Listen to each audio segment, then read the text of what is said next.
A CTV News special presentation. This is expected to be one of the closest elections in Alberta history. Poll after poll suggests Albertans are in the mood for change, but will they follow through at the ballot box? It's all about Alberta, folks. There is a feeling of change in the air. Albertans want a new premier. I'm applying for that job. This is not an NDP province. We are not extreme left or extreme right. There's a new sheriff in town. We'll have a new direction. We have a very clear and compelling choice. We need leadership. We need stability. We need a plan. Who will voters entrust with Alberta's future? Election 2015 coverage begins now.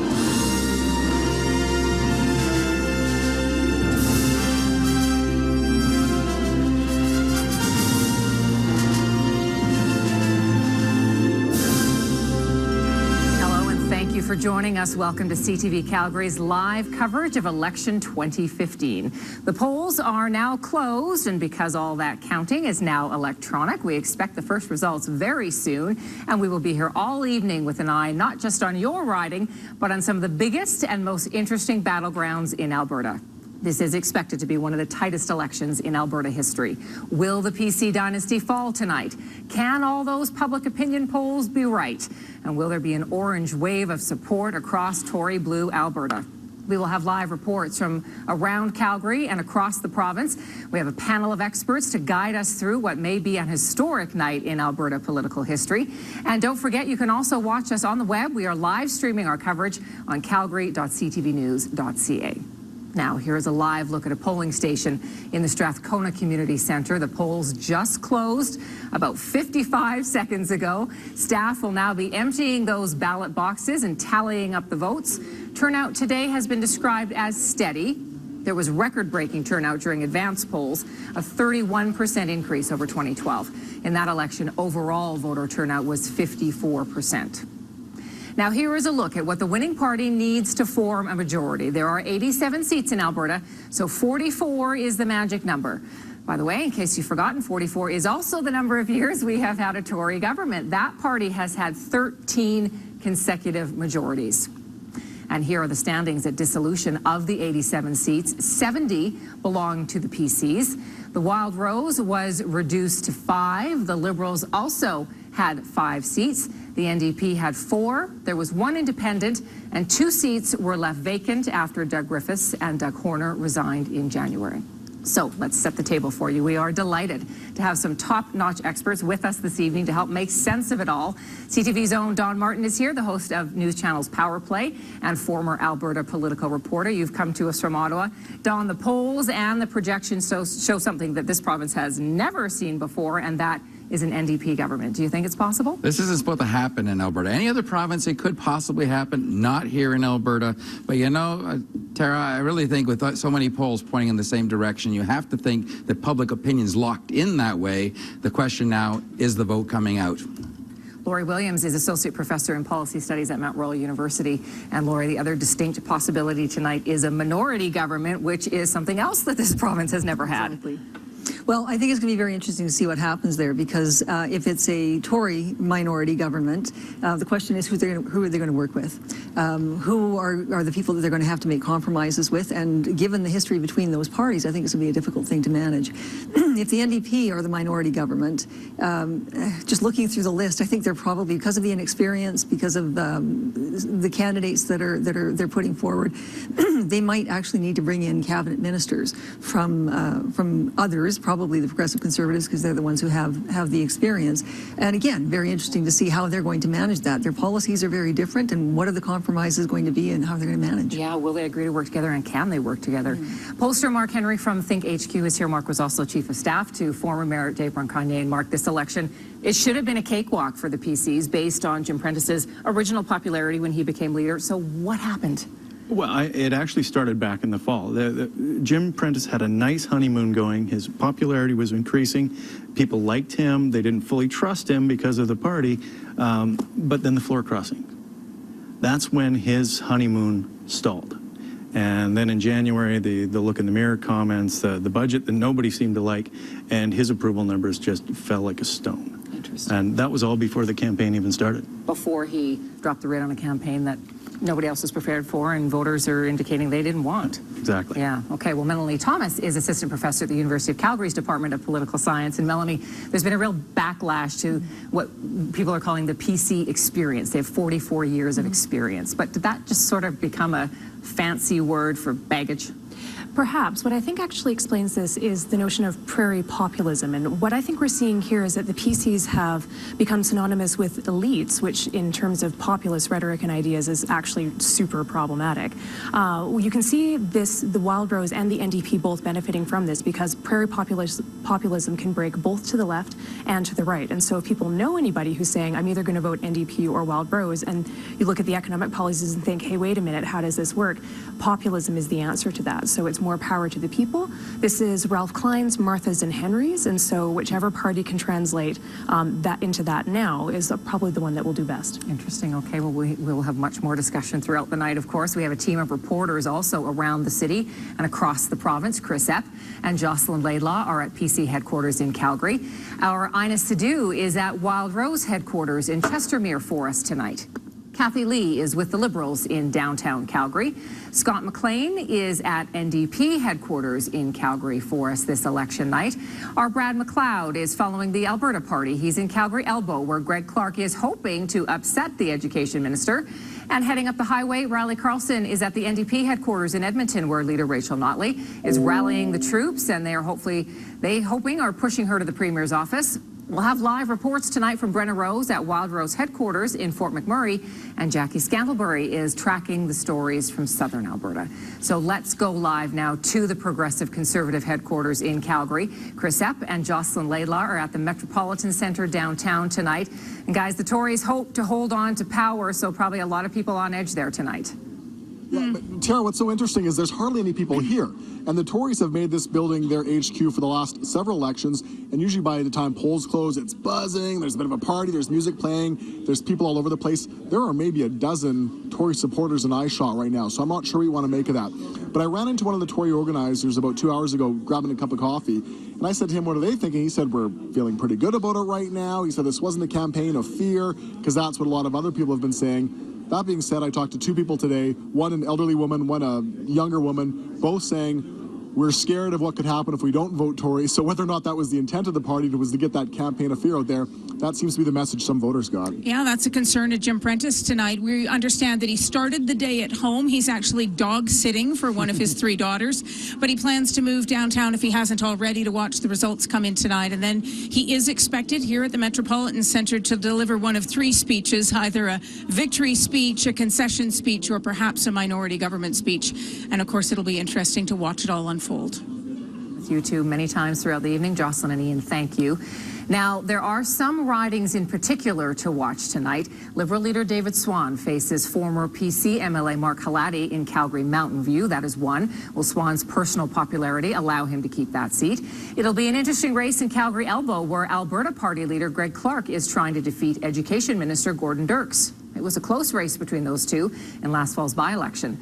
The NDP hopes to make a breakthrough and win its first seat in Calgary in 22 years in Calgary Fort. Former City Councillor Joe Ceci is the candidate there in the riding that belonged to PC Wayne Cow before he retired. We'll get to that one in just a moment.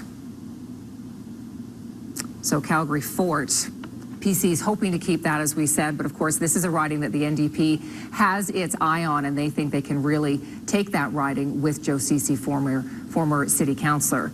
Now, will Calgary's former police chief be successful in his first crack at politics?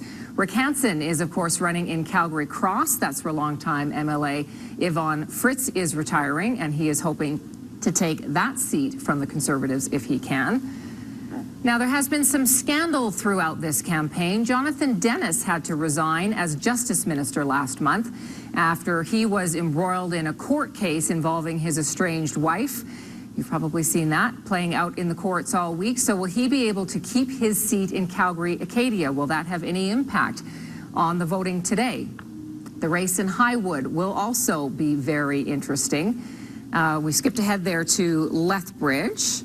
So let's take a quick peek at Lethbridge. High hopes for Lethbridge, Lethbridge East tonight. They are hoping to keep that as a PC riding.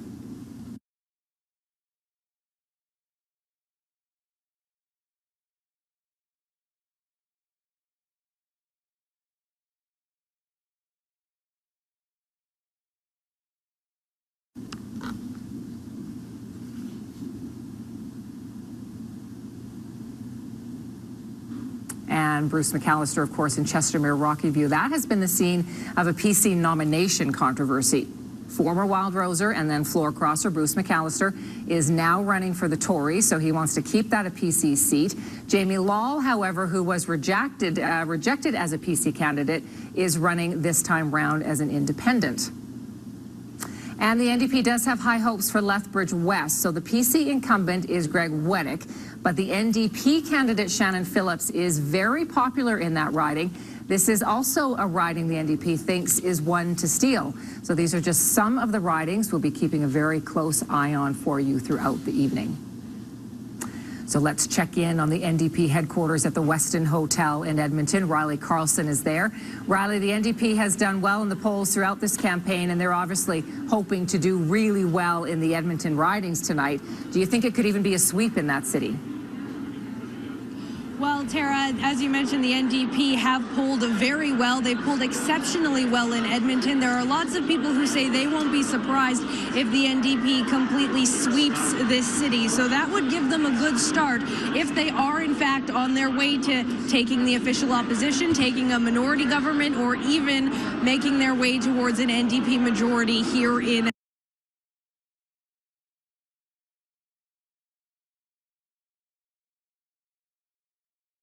Alberta. This room is starting to fill up. They're expecting 1,000 or more people here, volunteers, candidates. Of course, lots of excitement from a base that really has not had all that much occasion for big parties in Alberta. As you mentioned at the top of the show, 4 seats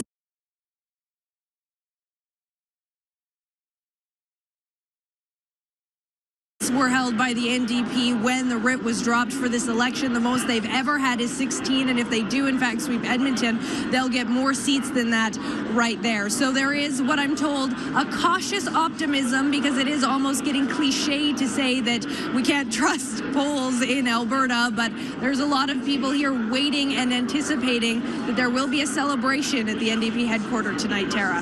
Okay, Riley Carlson in Edmonton for us. Thank you. The Liberals are hoping to regain the status they once had as Alberta's official opposition.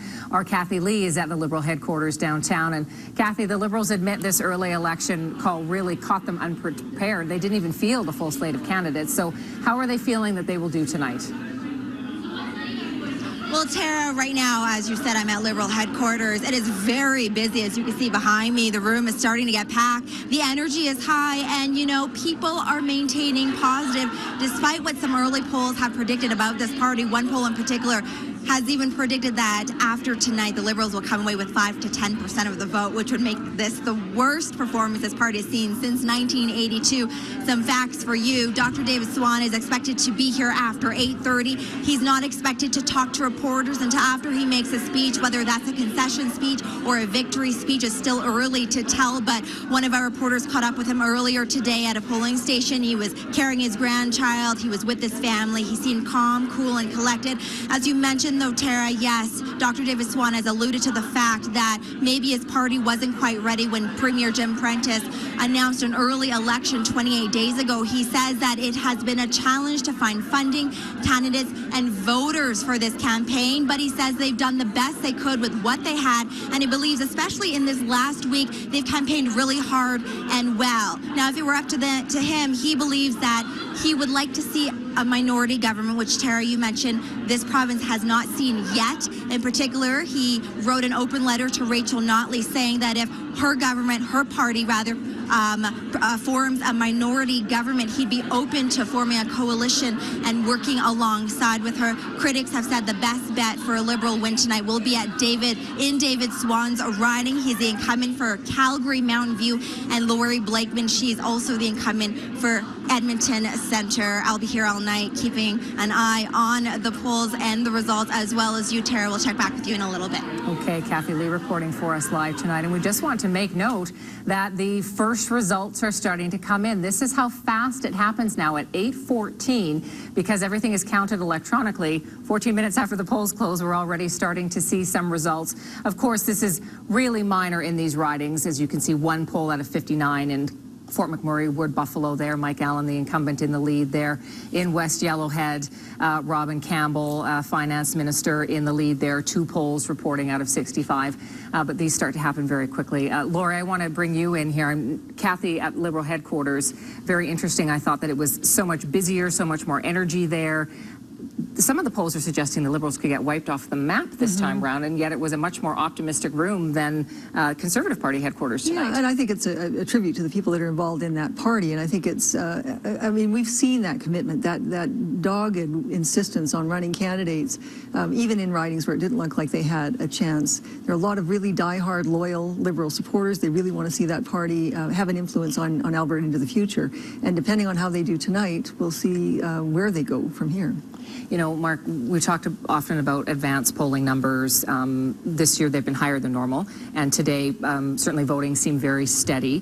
When it seems like there is interest in people going out to vote, does that play better for one party over another? Does it say anything about who might benefit from that? Absolutely. A low voter turnout tends to favor an incumbent government, and it really favors the PCs because they have a very impressive get-out-the-vote machinery. So in a low turnout scenario, they're able to identify their voters, they get them to the polls. It really distorts the way it looks like in the public opinion polls because they get a lot more voters out.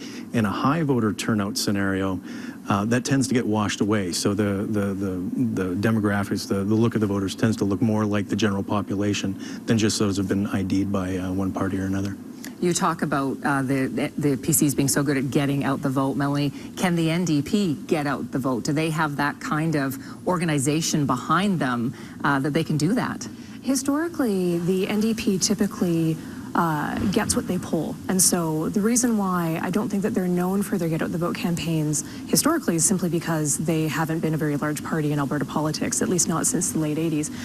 But I would imagine that they would be able to do their best to pull their vote during this particular campaign. They strike me as being organized, probably the best organized opposition party. They are the only party other than the PCs that did manage to field the full slate of candidates. So to me, that indicates that they anticipated the election and they organized accordingly. Okay, thank you, Melanie.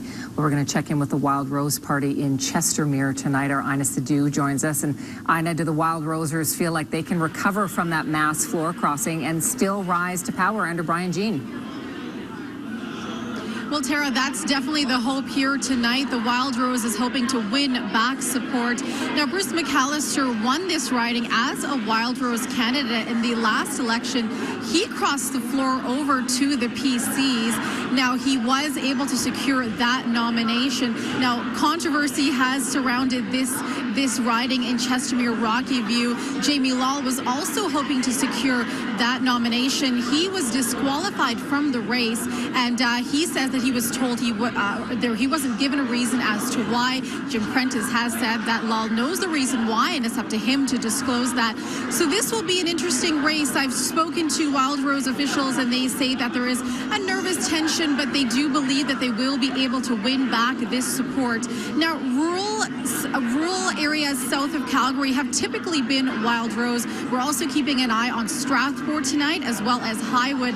That riding is where Danielle Smith, of course, she crossed over the floor. She was not able to win the nomination there, so we'll be finding out if those will once again be Wild Rose ridings. Tara. Okay, Ina, thank you. Let's take a quick peek now at the results coming in through some of the Calgary ridings. So, again, only one poll out of 96 in Calgary Mountain View. Reporting so far, but former PC MLA Mark Halady sitting in the lead right now in that riding over Liberal leader David Swan.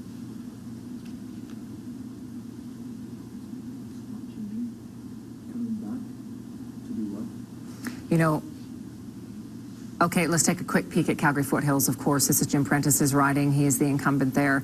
Again, one poll out of 80, but he is well ahead in that one poll as well. The home riding of the Wild Rose leader is Fort McMurray Conklin. So let's go live to Brian Jean's headquarters in Fort McMurray right now. Brenna Rose is there for us tonight. And Brenna, Jean may be the Wild Rose leader, but he's got to do a few things first. He has to beat a Tory cabinet minister to even get a seat. That's right. He's up against Don Scott for this riding. Now, I asked Brian Jean why he wanted to run in this particular riding, because there is another one in Fort McMurray, and some thought that would be better suited for him, but he said that's exactly where he lives, and that's the riding that he wants to run in. Now, Brian Jean is fairly new to the political scene provincially, but he is a former MP.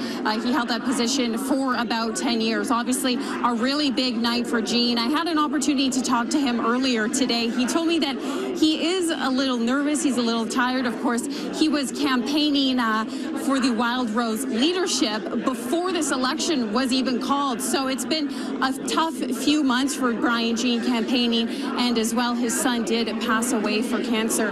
Now, the big issue here, though, is the rise and fall of the Wild Rose. There's a lot of questions surrounding the future of the party if Brian Jean does not get a seat tonight. Tara? Okay, Brenna, thank you. A lot of people, of course, are watching the New Democrats in Calgary tonight to see how they will do in this city. Scott McLean is at the Errata Opera House in the Beltline. And Scott, Rachel Notley isn't even coming to Calgary tonight, but it seems her supporters don't even need her to be there to be all fired up.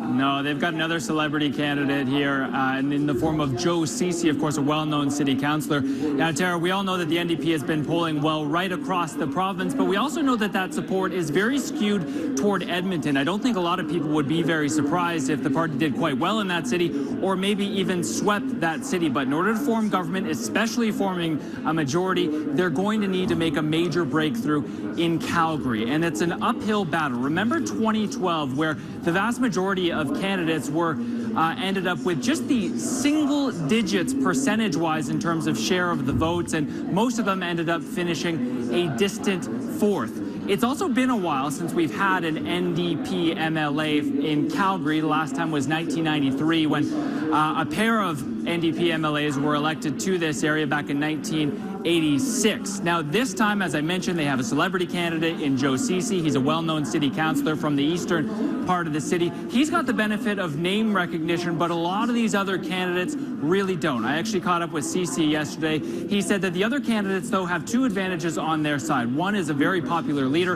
in Rachel Notley. The other one is an electorate that's pretty fed up with the PCs over this amount of time in power. So the question is, will it be enough? Will those two things be enough to make a major breakthrough in Calgary, Tara? All right, Scott, thank you. We'll check in with you in just a little bit. Ian White is also here tonight looking at the stories behind the stories, and he is tracking social media for us tonight, too.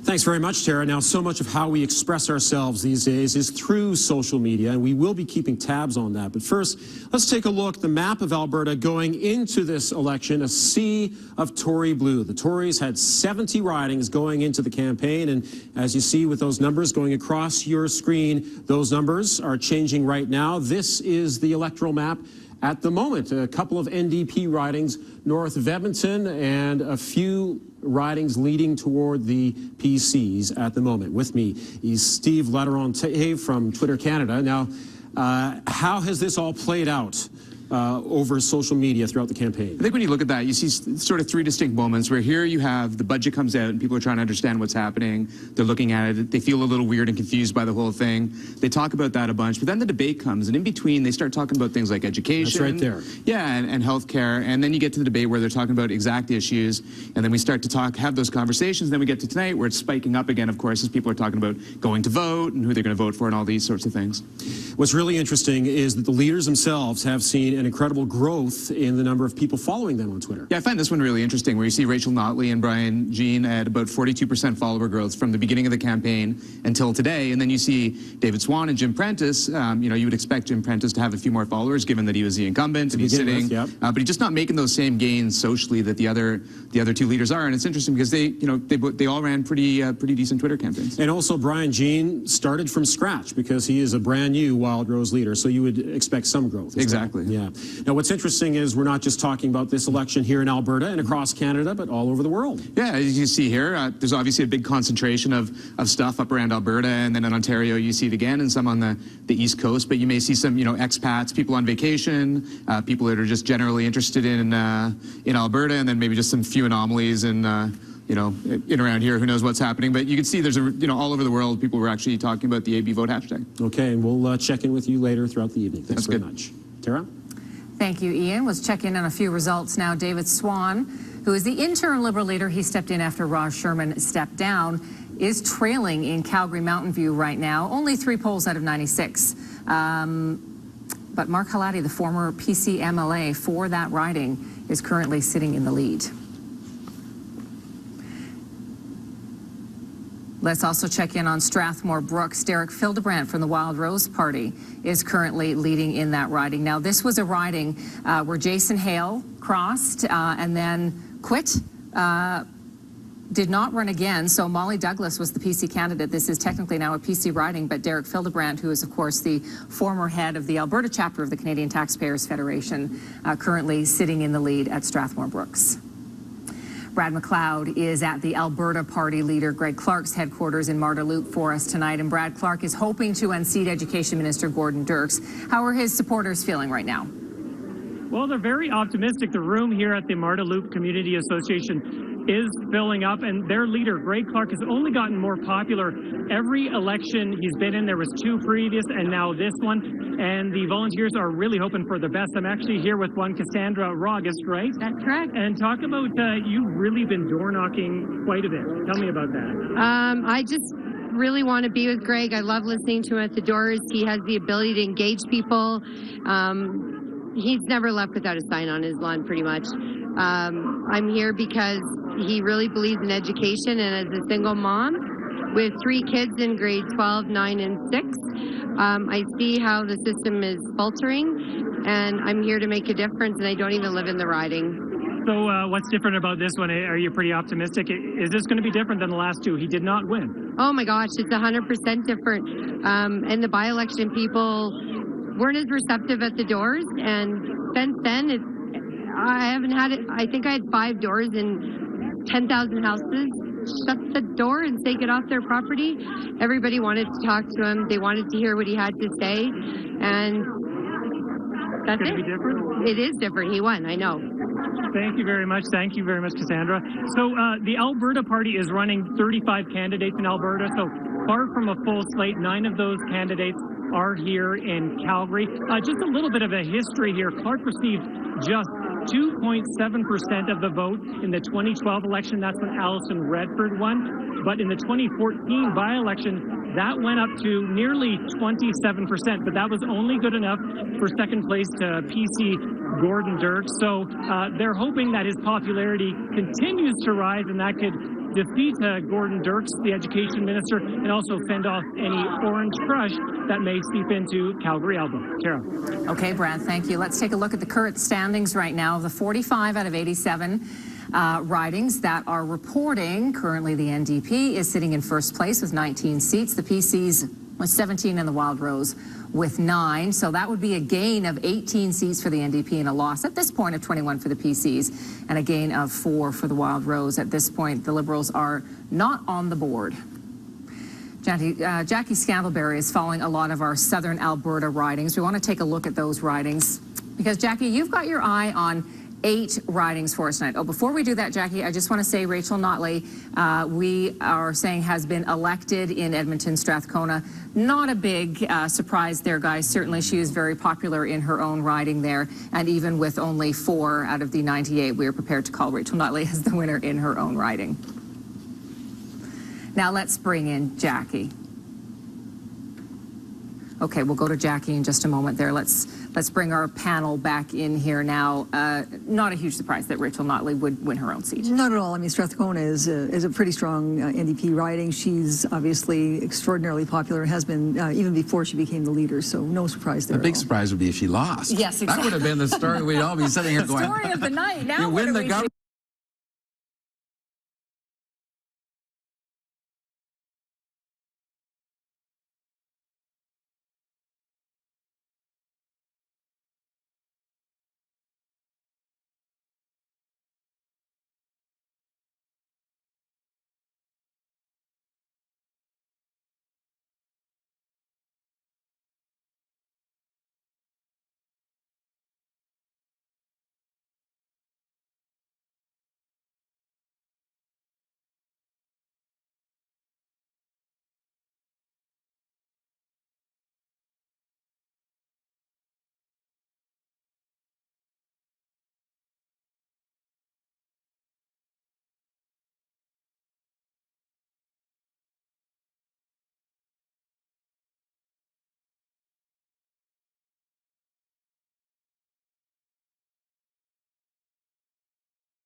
Healthcare. That makes a lot of sense to a lot of people. Heck, Justin Trudeau just proposed a very similar thing, raising high-income earners' taxes so he could give the middle class a break.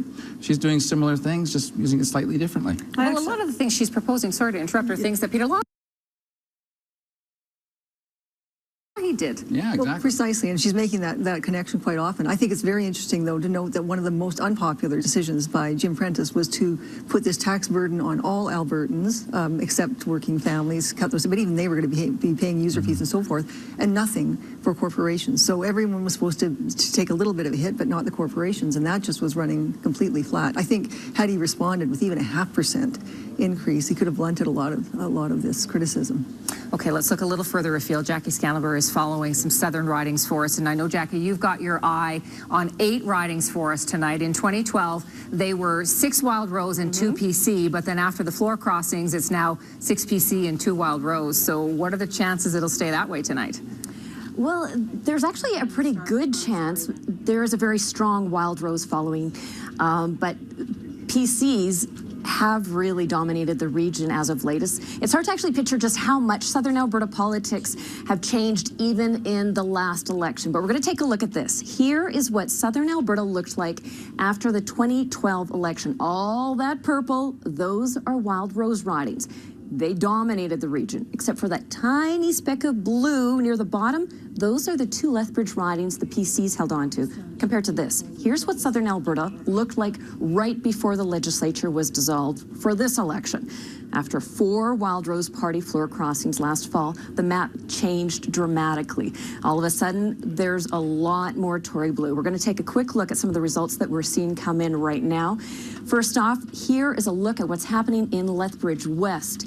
We've got Shannon Phillips and Greg Weddick, still 2 of the top contenders there, to Lethbridge East, where Bridget Pasteur has left that riding, retired from politics. And next up, we're going to go to the Carson-Tabor-Warner riding, where we do not have any numbers coming in yet. Again, that's another tight riding that we've been watching, with Gary Bickman having been taken out from his position there as PC after crossing the floor. In Livingstone-McLeod, Evan Berger is once again continuing to hold on. Now, this is a tight race. This is another one we're watching between Ian Donovan and also the Wild Rose Party in Little Bow riding. And next we go to Strathmore Brooks that you were just talking about, Tara, a couple of minutes ago. We're seeing a lot of numbers coming in there. The Wild Rose does have a very strong lead in that riding. And Medicine Hat, of course. We've got Medicine Hat with Bob Warner.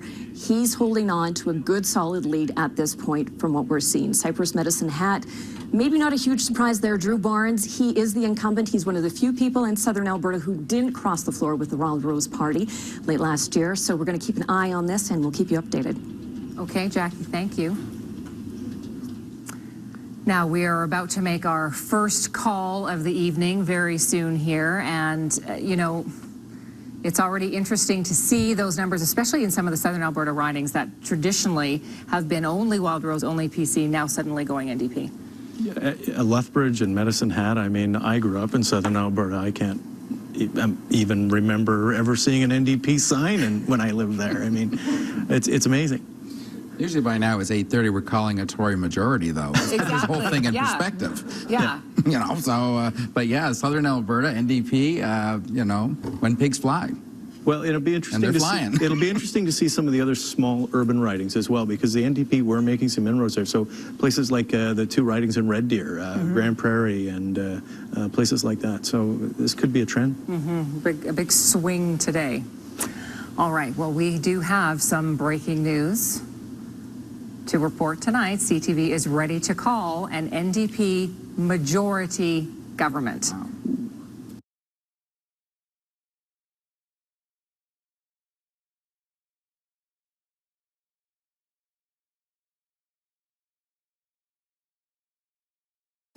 Amazing. Okay.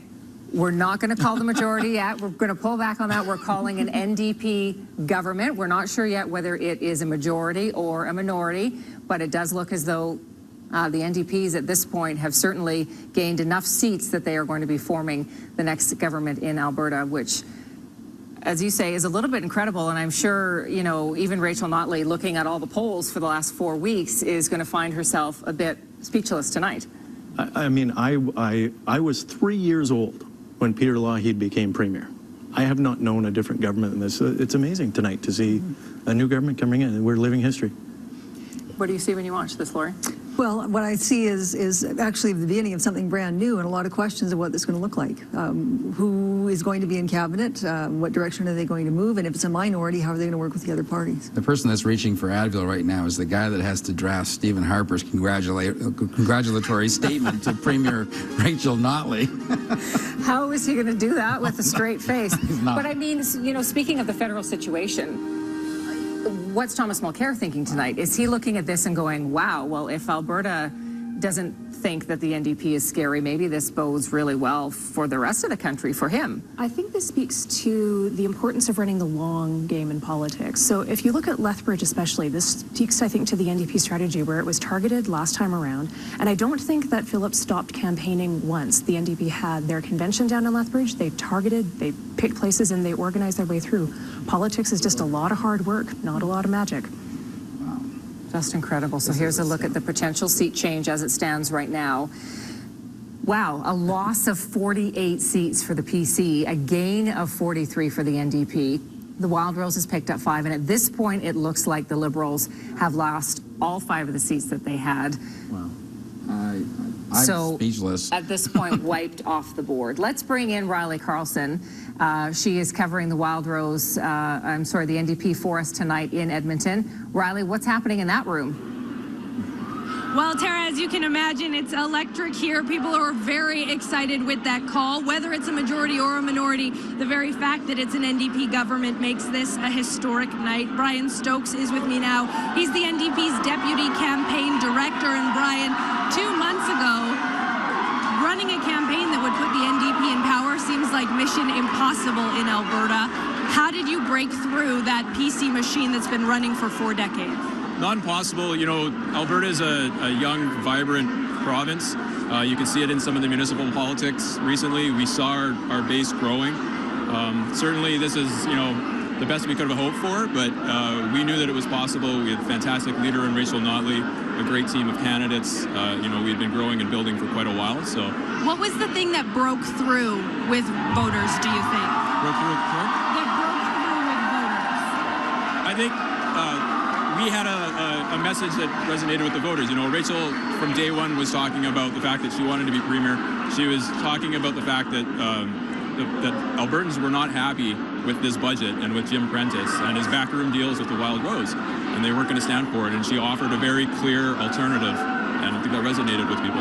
It seems to have, and we'll wait to see if it's a majority or a minority. Brian, thank you so much for your time tonight. And Tara, that's really the key now is, will Rachel Notley have a mandate to make those big changes that she was promising throughout this campaign?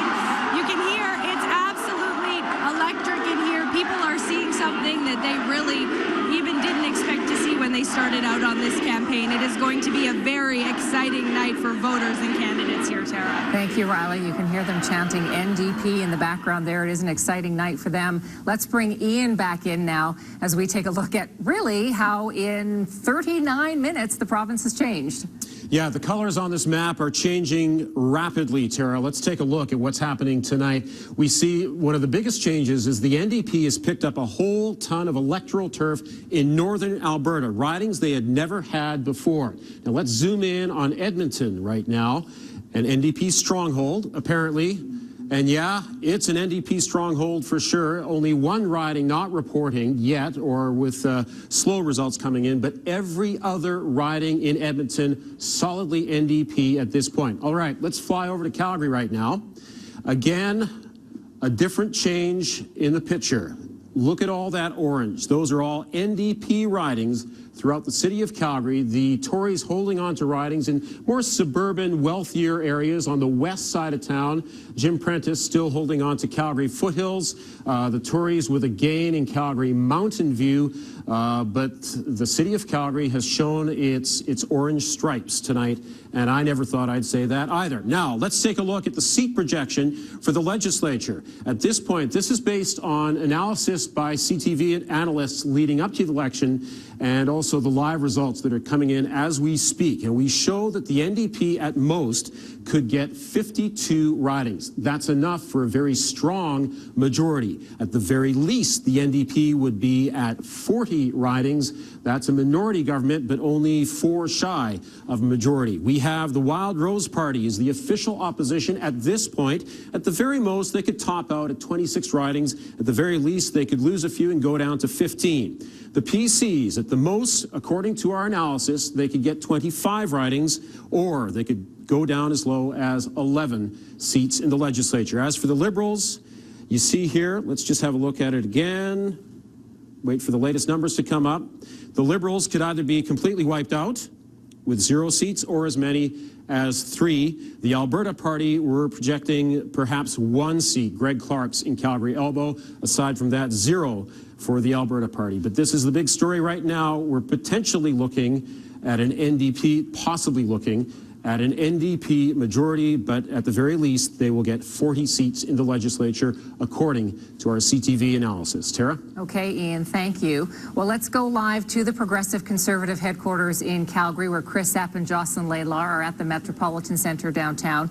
You probably heard Ian speaking there. At this point, the current projections, and of course, they're changing by the moment, but the current projections put the PCs in 3rd place.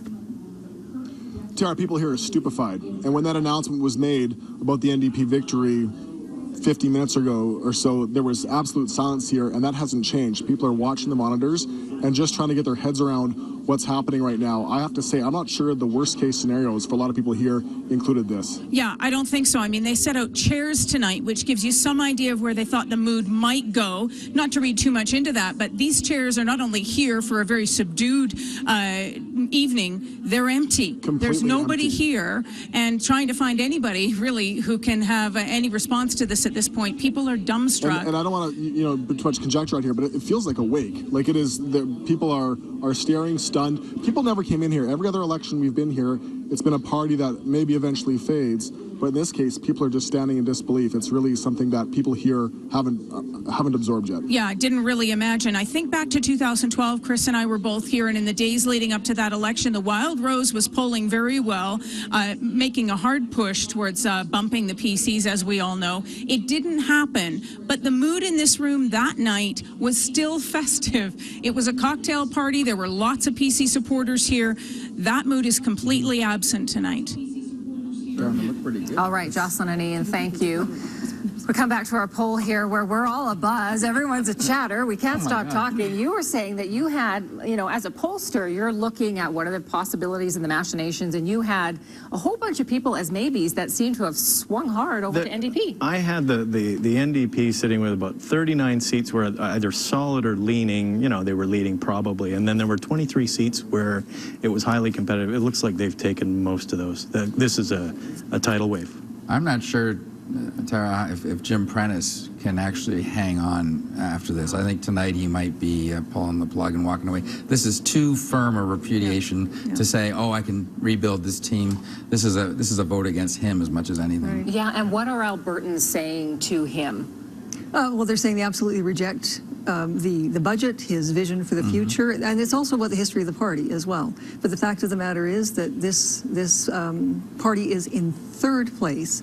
So in spite of all the things that were said to and about the Wild Rose as well, many people thinking that this campaign of we're not an NDP province, vote for us, to come from the Wild Rose to us so that we can stop that tide, that didn't work. The Wild Rose are actually doing better than the Progressive Conservatives here. This is just the most dramatic repudiation imaginable. And Melanie, in one of Rachel Notley's speeches when she was responding to Prentice saying, we're not an NDP province, she said, yeah, we're not an NDP province. We're a province for Albertans by Albertans. That obviously resonated. This is, probably going to be the populism broken record for the entire evening, but that, I think, to me, is the quintessential moment where Jim Prentice says, I'm going to tell you, Alberta, what you are. And this does not sit well with Albertans. Populism at its root is all about the grassroots. It's all about the regular people, and it's a repudiation of elite power in a lot of ways. So Rachel Notley, she tapped into that when she said, Alberta belongs to Albertans, and Alberta will decide the kind of place that it is, as we see this evening. And really in Calgary is the big surprise. We saw there on Ian's map how many Calgary ridings have swung to the NDP, and it was always a very safe Conservative stronghold. Yeah, you thought Redmonton might go orange, yeah, but you never thought Calgary, the heartland. Stephen Harper's riding is here, Jason Kenney's riding is here, federally I'm talking about. This is truest of the blue, and look, it's going orange. What do you get when you mix orange and blue? Green or something? I don't know. It's mixing up very weirdly. Well, you can just imagine the excitement at any and all of the NDP gatherings this evening, because they probably went into that, of course, hopeful. They saw the polls like everybody else did, and they were hopeful this was going to happen. But this is probably even beyond what they were hoping for. Look at this. This is the live shot of NDP provincial headquarters in Edmonton. Of course, the word is just beginning to spread that we are calling an NDP government tonight. We're still waiting to be a little more firm on whether it's going to be a minority or a majority.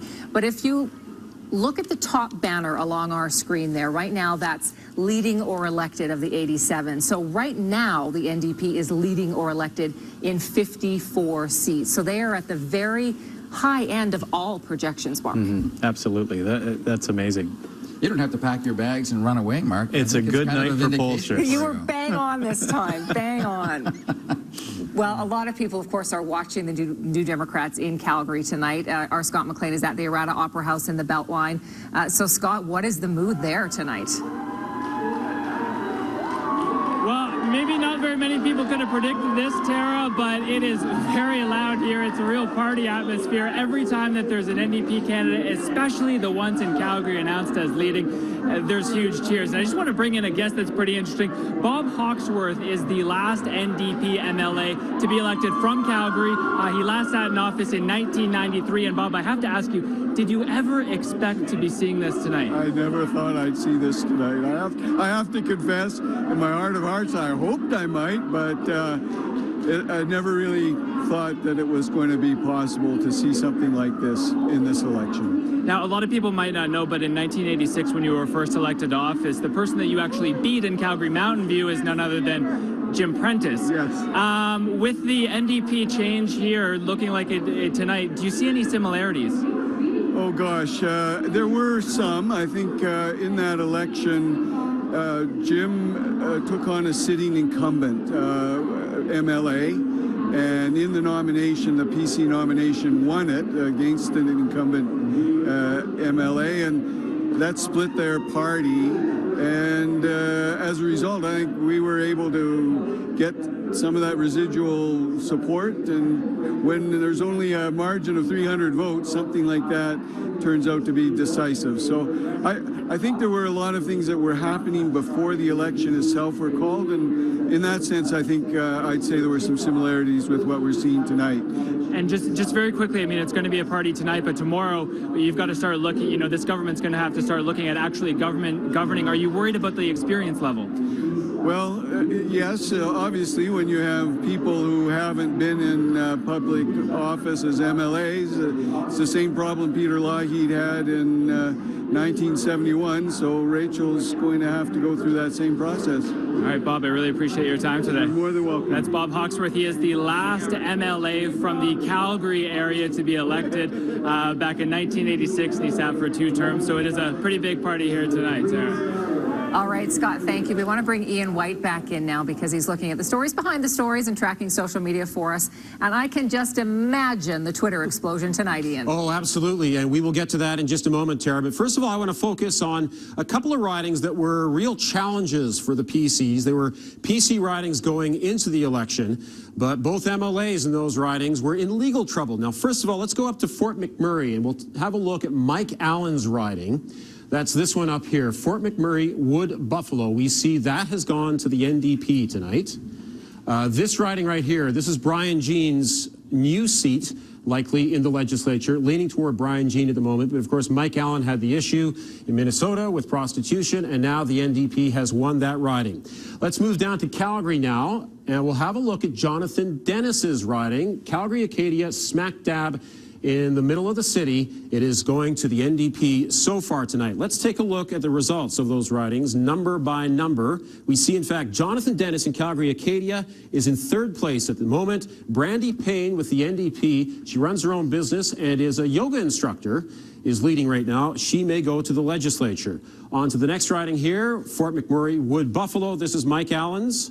And we see that Stephen Drover for the NDP is leading. I imagine Twitter, Steve, at the moment is just going insane. It is. It's going faster than I could read it mostly. But it's interesting because, you know, Twitter isn't this weird detached place. It's, you know, there's people there talking about the issues that everybody else is. And there's a lot of I told you so as much as they're, oh, my God, I'm shocked. Just people that were watching the campaign closely were seeing this happening. And, you know, while some are surprised, I think there's a lot of we knew this was coming and this is the validation they needed. Okay, we got to wrap it up here. Back to Tara now. All right, Ian, thank you. We're prepared to deliver the rest of our breaking news tonight. We are declaring an NDP majority government in Alberta in 2015. 55 seats currently the NDP are leading or elected in, 16 for the Wild Rose. They have now pulled ahead of the PC, who are sitting with 14 seats. At this point, it looks like the Liberals have won, and we think that Greg Clark is going to win his seat as well, beating out Gordon Dirks, which of course is something that he's been gunning for a couple of years now. So let's look at the potential seat change there. That's a massive loss of 58 seats for the PCs, but a gain of 51 seats for the NDP and a gain of 11 for the Wild Rose this evening. Let's bring our Riley Carlson back in now. She is up in Edmonton at NDP headquarters. Riley. Well, Tara, this is what everybody in this room was hoping would happen, although, as we said, cautiously optimistic about those polls. It turns out, though, that this base, these voters really did believe in the platform that Rachel Notley presented, and they made sure that they came out and voted for it. So hard to believe that a party can go from 4 seats in the legislature to toppling a 44-year dynasty in this province, but that is exactly what's happened, and that also means that Rachel Notley now has a lot of work ahead of her. They're continuing to make calls here, as you said, NDP leading or elected in a significant number of ridings. So that's going to keep happening all night, and the energy in this room just keeps picking up and picking up and picking up. Obviously, people here are just ready to see how many seats they actually end up with here at the end of the night, Tara. Okay, Riley, thank you. Of course, the NDP will have won a lot of seats on the back of some very experienced MLAs. Environment Minister Kyle Fawcett has lost his seat in Calgary-Klein. I think he will be one of many ministers that we will see this evening who is out of a job. Laura, I want to kind of bring you in on that part of the conversation, because we were speaking earlier about Rachel Notley and this team that she has assembled.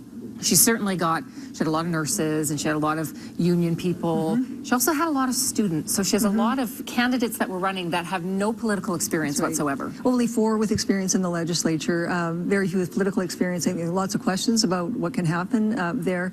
I put together the possibility, maybe 9 people for cabinet that have some experience that might help. For example, in environment, we see Kyle Fawcett lost his.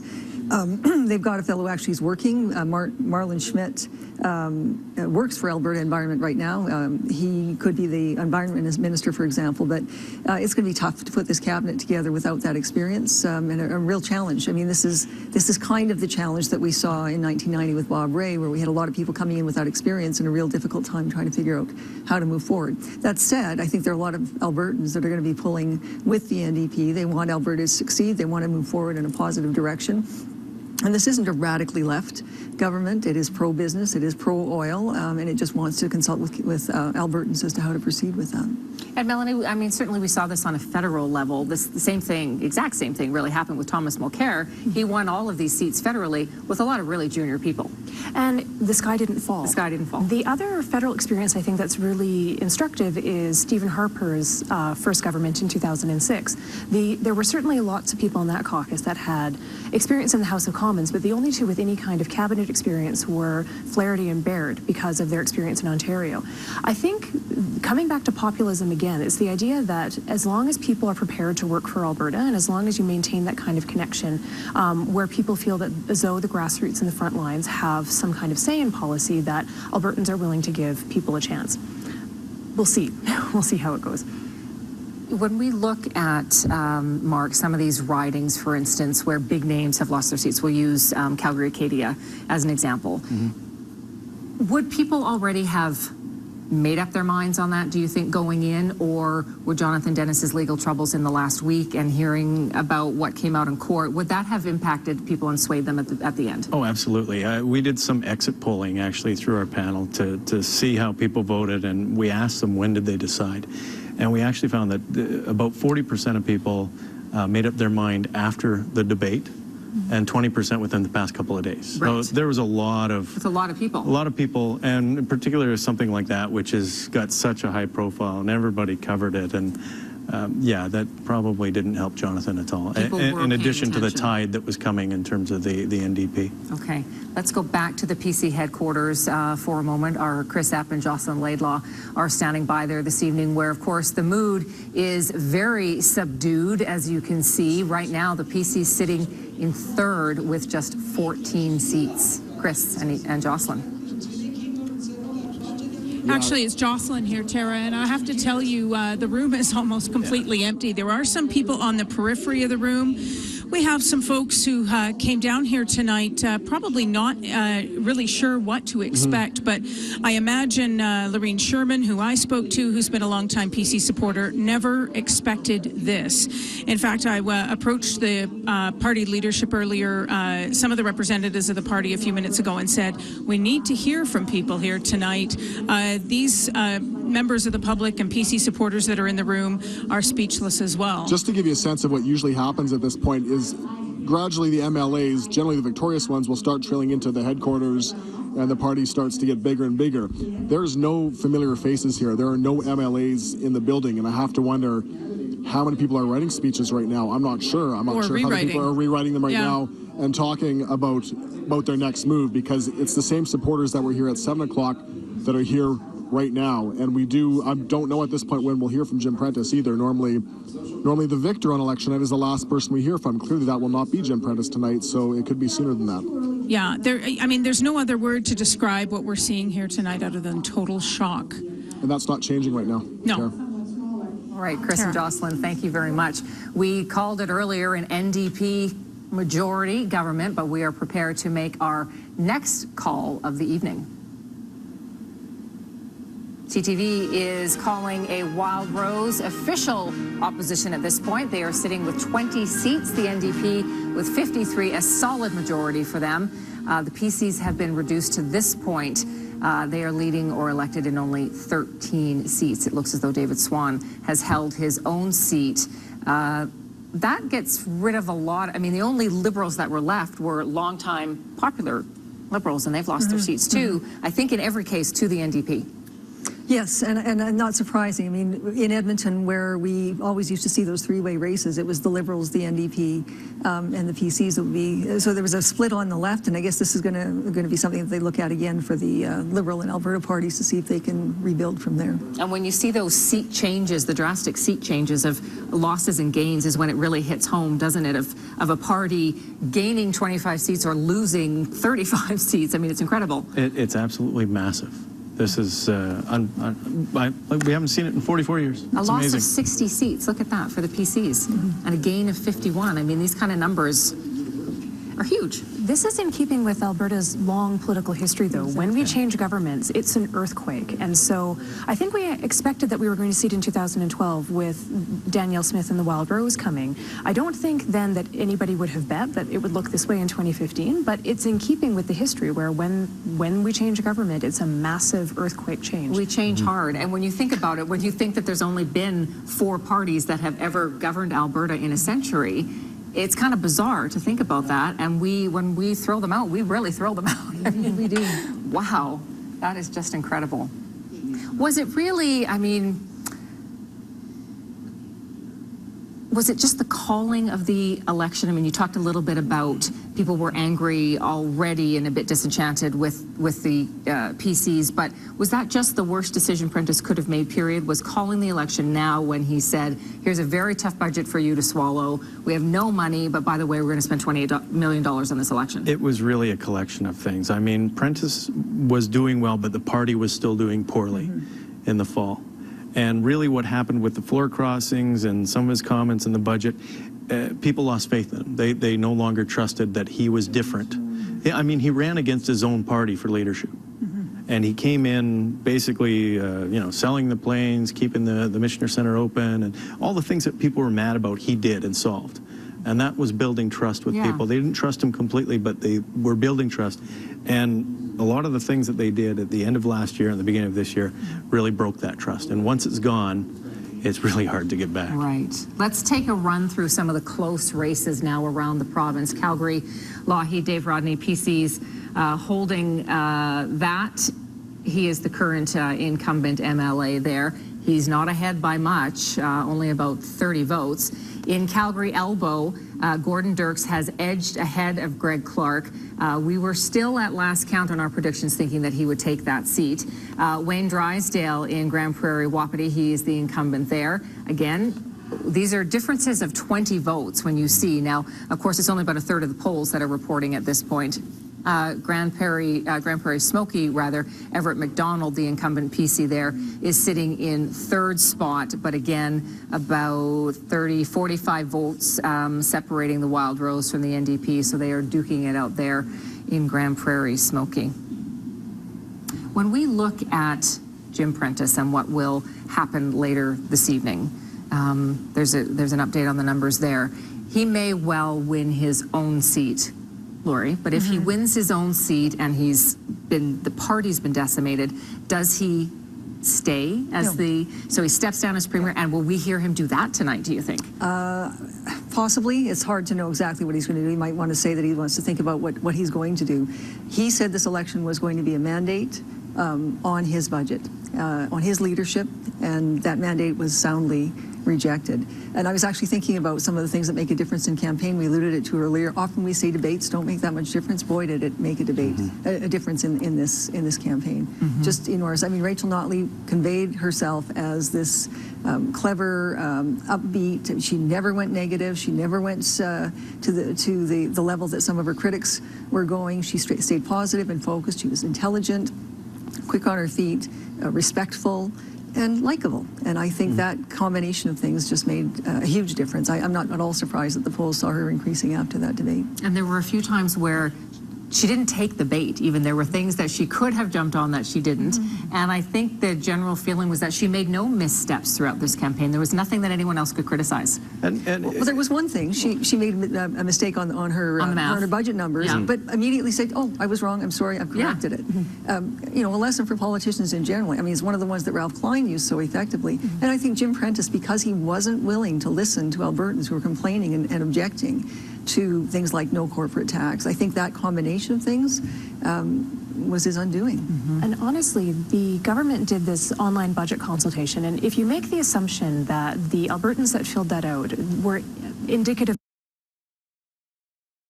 of the rest of the province, what you see is that during that consultation, Jim Prentice as premier was taking stuff that he was asking Albertans' opinions on off the table while the consultation was still open, which sends the message that the consultation didn't matter very much.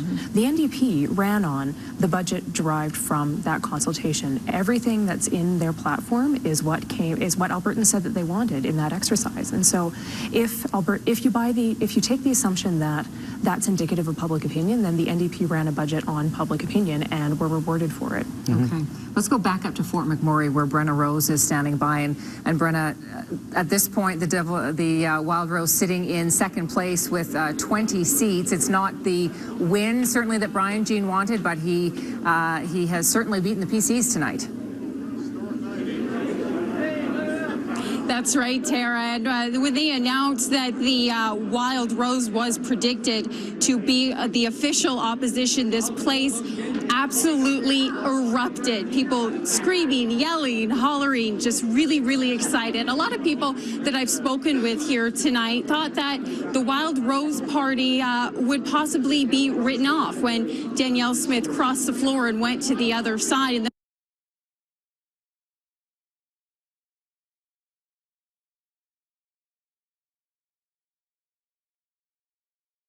the fact that they found this new leader, people here tell me they really like Brian Jean, they trust him, they feel confident in him, and they're really hoping that he can do some good things as the official opposition leader. Now, we are waiting, however, though, to see if Brian Jean will get his seat. You can hear the people screaming behind me. Brian Jean's numbers are up on the screen, 884, and he is ahead of the NDP candidate. It is so loud in here. I can't even hear myself think, Tara. I'm going to have to send it back to you. Right, Brenna, thank you. There are many Wild Rose parties going on tonight, of course. There's another one in Chestermere, and that's where our Ina Sidhu is standing by, and there's got to be a lot of happy Wild Rosers there too, Ina. Well, there was just some cheers right now seeing Derek Filderbrand, but there's some nervous energy in this room. I'm joined by Melissa Frum. She's a longtime Wild Rose supporter. Of course, we have a confirmation that Wild Rose is the official opposition, but did you really think the party could bounce back? Honestly, if you had asked me that question about 2 months ago, I probably would have said no. But in the time frame from about 2 months ago till now, we have found a phenomenal leader for our party. We've kind of pulled ourselves up by the bootstraps and said, you know what, even though we lost a few of our faithful MLAs who crossed the floor, we still have our faithful followers. We still have the core values that the party was founded on. And, you know, people just really rallied. And if anything, we found better candidates and we came back stronger and more passionate and more driven to get our policies into place. What did you hear when you were knocking on doors about the floor crossing? What kind of impact that had for your party? Being in a riding where the floor crossing happened, it was really interesting to talk to people about the floor crossing and to be able to interact with individuals. People who are really engaged politically were really frustrated. People who weren't even engaged at all. Some people who hadn't even voted last time, who were just incensed that somebody could have that lack of loyalty to the party and to the constituents who voted for them. So I think that actually drove people out to vote this year because they realized that the person who we elected last time didn't stand up for us and didn't stick with us when they were supposed to. So it made people want to get out and vote this time. Now, there is a lot of excitement in this room, but also you're feeling nervous optimism. We don't know if Leela here has actually been selected yet. How are you feeling right now? Honestly, I just have such a nervous energy and I have some optimism, but it's really hard to watch all these other results coming in and to just sort of have to sit and wait and hope that our months of door knocking and all of our persistence has hopefully paid off and that hopefully we'll maintain our Wild Rose riding. We were actually the riding that Rob Anderson was over when he originally crossed the floor from the PCs to the Wild Rose. So we were a Wild Rose riding basically since the beginning of the Wild Rose Party. So I hope that we can hang on to that. Thanks so much, Melissa. So we're hoping that we'll have the candidate arriving here shortly. Back to you, Tara. Okay, Ina, thank you very much. Let's bring Ian back in on this. You're sort of telling us the story behind the story, and I'm loving the maps tonight, Ian, because we really get a sense of how the province has changed. We really do. You truly can visualize it when you look at the map and you see that rural Alberta is generally wild rose country. We are wild rose country as an entire province, but the rural areas generally have gone to the Wild Rose. But let's take a look at the smaller cities across Alberta. You see that both ridings, Red Deer North and Red Deer South in Red Deer, have gone to the NDP. Let's fly down to Lethbridge. Again, Lethbridge West, Lethbridge East, gone to the NDP. Let's zip over to Medicine Hat. That single riding there, also NDP. So the NDP has a strong emphasis on urban Alberta. Let's move over to Steve now and look at what's happening on Twitter, which I assume is just going insane. Yeah, the idea originally is we'd find some tweets that were very excited and some were a little depressed, and funny things happening where it seems all the Conservatives have gone to ground right now. Yeah. You look at party headquarters, it's kind of empty, so I think there's still a bit of a reckoning going on where they're kind of figuring out what happened. But most of the tweets are like this, where it's we're celebrating with Grand Marnier and Orange Liqueur, congrats Alberta. We have somebody else here, we have Kathleen Bro, we looked in the mirror, of course, referenced earlier in the campaign, and probably where things started to go really kind of terribly for the Conservatives. But there's also been, from across Canada, you're starting to see leaders chiming in. You have Elizabeth May.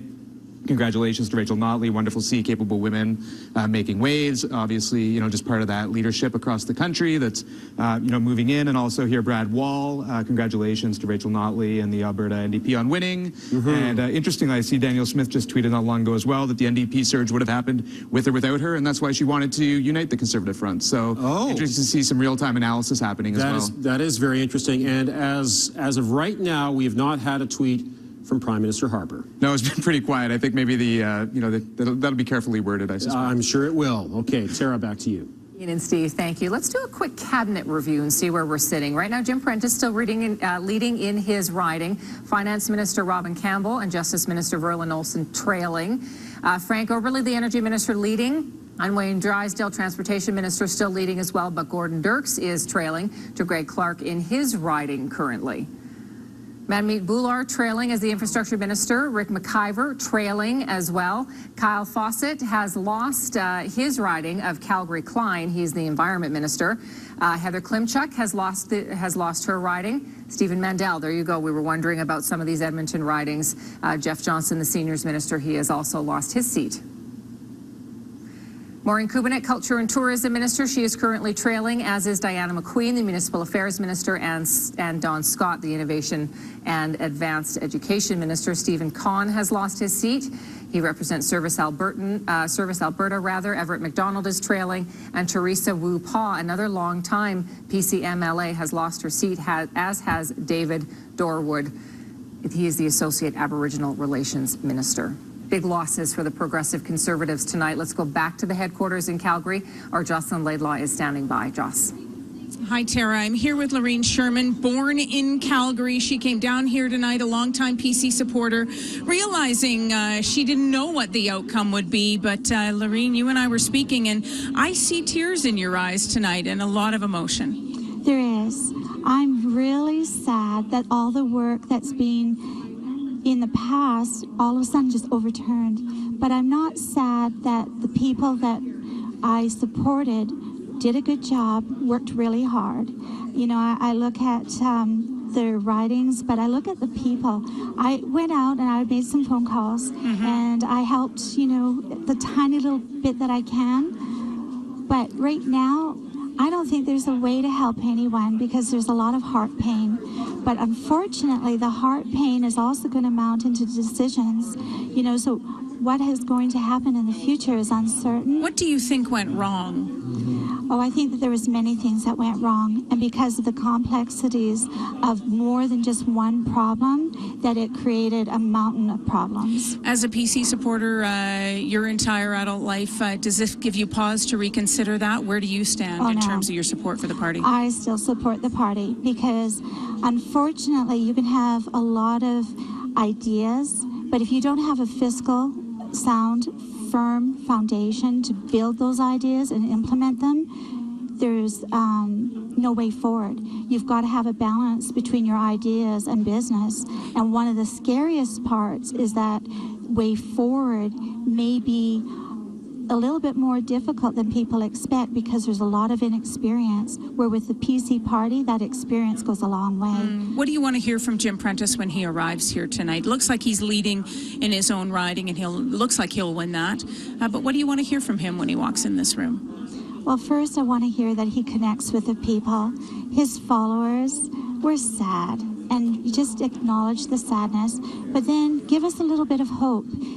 That he's going to work alongside, do some repair work. Obviously, a strong message has been sent to him that the PC party needs to wake up. There's a lot of people that are very unhappy with the way forward. So correction can be made, and 4 years from now, the PCs can actually come out way better from this. Thanks very much, Lorraine. Tara, you can't put it past them. 44 years in power, a surprise the last election, this a shocking defeat, but you never count the PCs out. That's a long-term vision for party supporters. Okay, Jocelyn, thank you for that. Let's take a quick look around Calgary. Calgary 4, Joe Ceci has, in fact, taken that riding. He is a former Calgary City Councillor. That is a gain for the NDP in Calgary.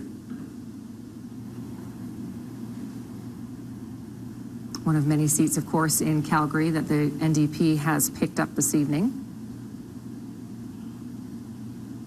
In Calgary, Currie, Brian Malkinson has picked up a seat. That was Christine Cusinelli's seat. She has lost that for the PCs. Calgary Northern Hills, Jamie Kleinstuber has picked up that seat for the NDP. And Craig Coulihan in Calgary Klein, that was Kyle Fawcett's seat, the Environment Minister. He lost that. And Stephanie McLean in Calgary Varsity, that was Donna Kennedy Gland's seat, and she stepped down and decided not to run again. The NDP has picked up that seat.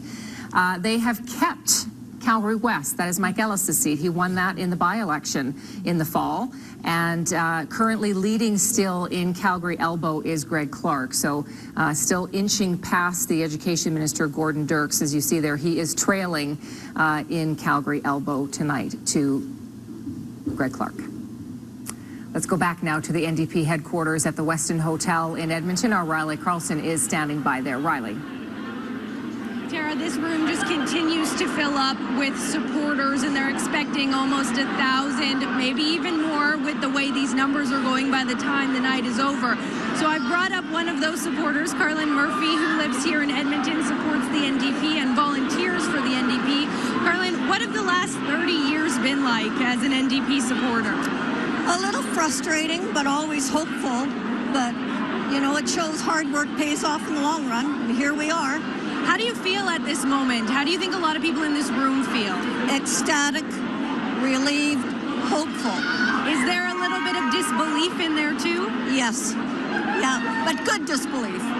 For the people who think, or who have said, the critics who have said that maybe this isn't the change that Alberta's looking for, or the people who tried to get people to vote a little bit more strategically, why are you so confident that an NDP government is a good thing for Alberta? Because it's just time for a change. It's time to look at things in a different way, with new ideas and fresh people. As I was speaking to you before, a lot of people have said, well, you know, the NDP has no experience in a government. Well, when Lougheed was first elected, they had no experience. And look where we are now, 43 years later. So it is time for a change, and we'll do really well. I have every confidence. Carlin, thank you so much. I appreciate it. I will let you get back to celebrating with the rest of the people that you came with tonight. Tara, the last time the opposition had a hand in the government, or the NDP had a hand in the government here, they were the official opposition in the early 80s, and they only had 2 seats. So this is a very big sea change, not only for this party, but for all the people who have been in this province supporting them since then. All right, Riley, thank you. We were speaking earlier that the most they've ever had at any one time is 16 seats. They're now up to 54. Wow. Rachel Notley doesn't have a lot of experience at this level, but can that be an asset, do you think? I think so. I mean, Rachel Notley has been in the legislature since 2006, so she does know her way around the place.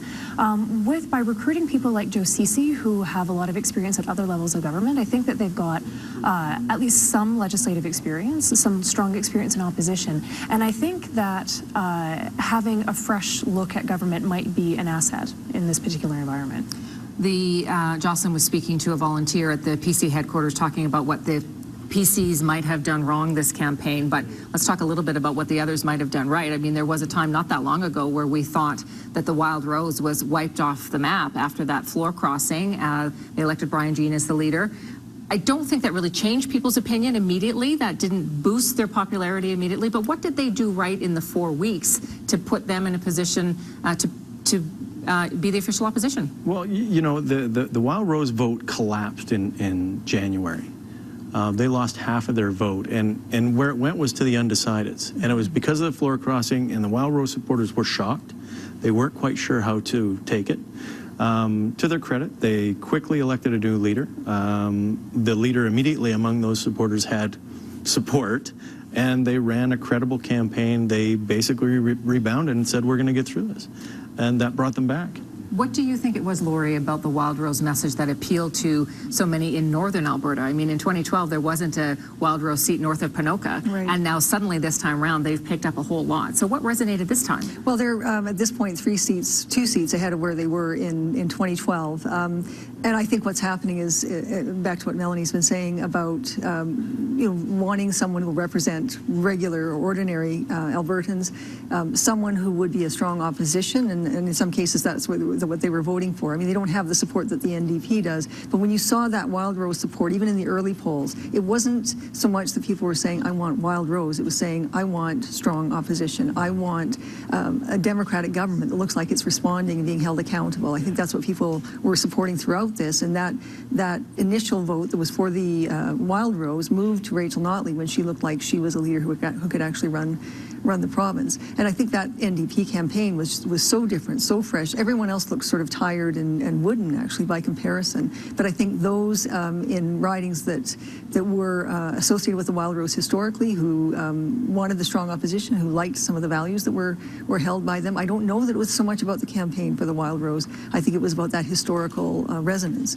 that it had. I think that the Wild Rose should be commended for being able to hold what appeared to be an organized, cohesive campaign under the circumstances. I mean, both the Wild Rose and the NDP, with relatively new leaders, being able to see the election call coming, but not obviously being organized for it the same way that the government party would have been. I think both of those parties should be commended for what they've done. Look a little bit at this graphic here. So this is the popular vote. So while they have picked up many seats, their popular vote has dropped by 10%. So that would be the NDP eating into that, I guess, this time around. Interesting, okay. That's the populism coming in again. So there I am as the broken record, but populism is one of these things where, depending on the view that comes with it, when it breaks left, it really is this idea that you want grassroots involvement in politics, and there's a mistrust of elites. So elites within political parties and elites within business, and I think that fits the narrative of this campaign pretty well. So in that sense, I wouldn't, I think that populist narrative is something that's important to remember here. It's interesting that in the last few days, as some have said, fear-mongering came from both the PCs and the Wild Rose, and they were really trying to get the vote out. You know, they were using very interesting words and expressions of how the NDP would cripple the economy and destroy the economy. People obviously didn't buy into that. So this is the strength of the Notley campaign as well. So we affectionately refer to these as the Ooga Booga campaign. In 2012, Danielle Smith and the Wild Rose handed 3 things to the PCs on a platter that made that scare tactic work. It was the Lake of Fire, it was white privilege guy, and it was the leader herself going off message and denying climate change existing. In that context, when the campaign starts to go off the rails like that, you can use the scare campaign, and it worked in 2012, and that's a pretty classic example of how that could go. There was the absence of that in 2015, and so when the PCs and the Wild Rose both said the NDP is scary, a voter could reasonably look at the Notley campaign and say, but they're not giving me anything that's scary at this point. I think more to the point, what was happening was when all of that stuff was coming at Rachel Notley, she refused to respond in kind. So we know people don't like negative campaigns. Everyone else was going negative, and Rachel Notley was smiling and saying, I respect my opponents, I can work with my opponents, I can be premier. The only way that the scare campaign works is if you're seen as a better alternative. We actually asked Albertans which of the following electoral outcomes would be worse. And they said they're more concerned about the Tories being re-elected than they were about the NDP being elected as government. So you can only scare people if you're positioned as being the acceptable alternative, and they clearly weren't. Right. We can confirm, you probably saw the graphic up there, that Jim Prentice has won his seat. Let's go back over to Ian now, who's keeping an eye on social media for us tonight. Ian. Yes, Tara, there's a whole bunch of interesting sidebar stories happening right now. Let's take a look at Edmonton. This is before the election. Generally solidly Tory blue, and tonight it goes entirely to the NDP. There are some really interesting stories here in that you look at Edmonton Southwest, which is a very well-to-do riding. held by the Tories in the last term. That's gone to a university student. His name is Thomas Dang, and he's off to the legislature very soon, so congratulations to him. And that's the thing, when a party has to put candidates in every riding across Alberta, and they don't expect to win some of them, they end up winning, much like the NDP in Quebec in the federal election not so long ago. Okay, Steve, you pointed out Danielle Smith's tweet from earlier. Let's get a little further into that. That's getting interesting. Yeah, I think what's really interesting is the way she used her Twitter account through the campaign. Sort of, it built as it went, and it was really authentic, and you could tell it's her doing it. You know, everything you tell people to do when they use Twitter, she was doing really well. And tonight, that's all kind of reached a crescendo as she's using it to say, look, the NDP thing was going to happen anyway. We talked about coalitions. We talked about reuniting the right. You know, here we have. They said we needed to reunite. I wasn't joking. So that got a ton of traction, obviously. And she doubled down on that and said the combined PC Wild Rose vote would be 52%, NDP vote is 42%, and then hashtag just saying, kind of rubbing it in a little bit. Sure. But well, that's with the assumption that everybody conservative would vote for one party, and that's not the case tonight at all. And that's what you're seeing as it accelerates. You're seeing people starting to chime in. That's a candidate from one party saying, again, it assumes all those PC votes are conservative and vote for a merged party. We don't know that that's true. This real-time mechanism is really great because people are responding as quickly as she's putting it out. You don't just get to say whatever you want and not have the feedback come to you. That's what's beautiful about Twitter. And then if they had joined the PCs with you, that still would have happened. Albertans are just fed up with the PCs, period. Well, and the other thing is that if you look at the Wild Rose floor crossers who went to the PCs, most of them have been punished tonight by losing their ridings, and those who stuck with the Wild Rose Party, many of them have been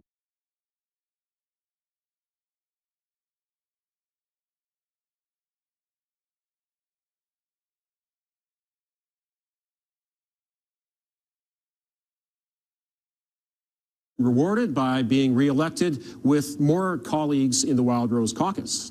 Tara. Okay, Ian, thank you. We want to show you this. Greg Clark, Alberta Party leader, Calgary Elbow. He has gained that seat. He has taken it away from Gordon Dirks, the education minister, tonight. Let's go to Brad McLeod. He is in Marda Loop tonight with the Alberta Party, where Greg Clark will be celebrating with his supporters tonight, and he has been working hard on this for a couple of years, Brad. Yeah, that's right. In 2012, just 2.7% of the vote. 2014, 27%, and now we're declaring that he is the winner. Big changes across the province, and that includes here in Calgary Elbow, where Greg Clark has won. We're here with the executive director of the Alberta Party, Tim Grover.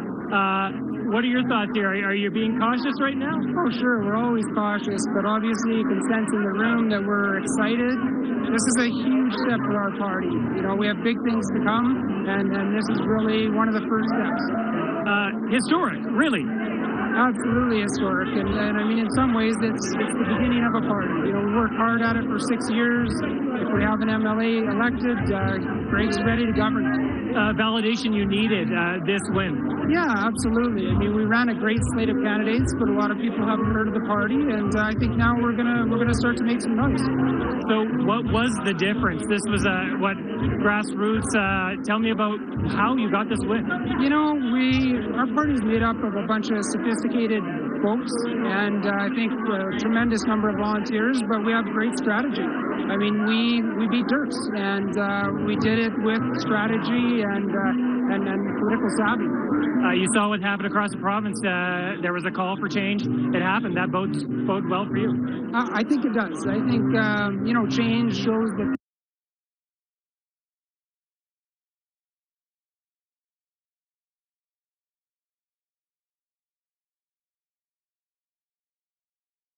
people are willing to listen to new ideas. I think over the course of the next 2 years, 4 years, whatever it becomes, we'll do a good job of showing that we're a great option for Albertans as well. So you're being hesitant in celebrating, but I understand a text did go out to somebody.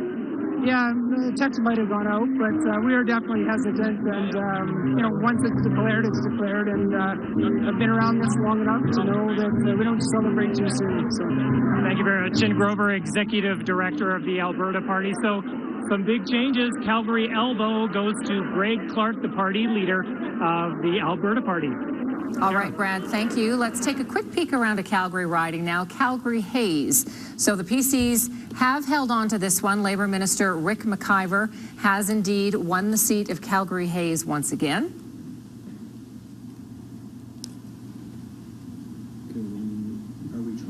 So many of Calgary's seats have swung NDP as well, which I think was a big surprise, of course, that some very safe, very traditionally PC seats swung to the left. Can I ask Mark a little bit about polling? So the last time we're showing Wildrose for sure going to win, and it didn't happen. This time said for sure NDP is going to win, and it did happen. Yes. Was there something that was done differently this time, or why was the data more accurate this time? It's partially an accuracy issue. It's partially an issue of what happened at the end. I don't think that we had a big turn at the end like we did last time. There are post-election studies that have been done that shown that a sizable majority of those who were undecided in the last week of the last election voted for the PCs, like 6-1. That never happens in an election, and so it's very strange to happen. And the other thing is people didn't keep polling over the weekend. So for our polling for you guys, we stopped. We were out of field on Wednesday before the vote, so almost a whole week. And a lot happened in that last week. This time that didn't happen. People were in field. I mean, we were in field even today, just to make sure that it didn't happen again. So. And when you were in field today, did it even reinforce what you had been finding the last week? Yeah, the numbers were holding up, and that's really what you were looking for, is that nothing was moving around too much. Isn't that interesting? Wow, okay. This is a very interesting night, so take a look there at the numbers along the top of your screen. The NDP has picked up 54 seats across the province. That's a majority government for them. The Wildrose sitting at 20. The PCs from 70 seats have been knocked down to 11. So let's take a look at some of the ridings here around the province. Grand Prairie, Smoky. Wildrose is picking up this seat. These are the closest races in the province right now. In Calgary, Shaw. So Jeff Wilson crossed the floor from the Wildrose. He's running as the PC. He is the incumbent, but he is currently trailing to the NDP. Manmeet Bhullar is the incumbent in Calgary Greenway. He is currently trailing to the NDP candidate, Don Munro, there. Looking at Calgary Fish Creek. PC Richard Gottfried is in front there. So this is Heather's riding. She has retired. Lesser Slave Lake, Danielle Larrivee of the NDP is sitting in front right now. Pearl Callahassan, who is a longtime PC MLA, is trailing in third. In Chestermere, Rocky View, so another Wildrose candidate who crossed the floor, is now running for the PCs. He's sitting in first place. He's ahead by about 200 votes right now. In Cardston, Tabor Warner, Wildrose sitting in first right now, about 100 or so votes ahead of the PCs. NDP sitting in third there in Cardston, Tabor Warner. Well, Mayor Naheed Nenshi has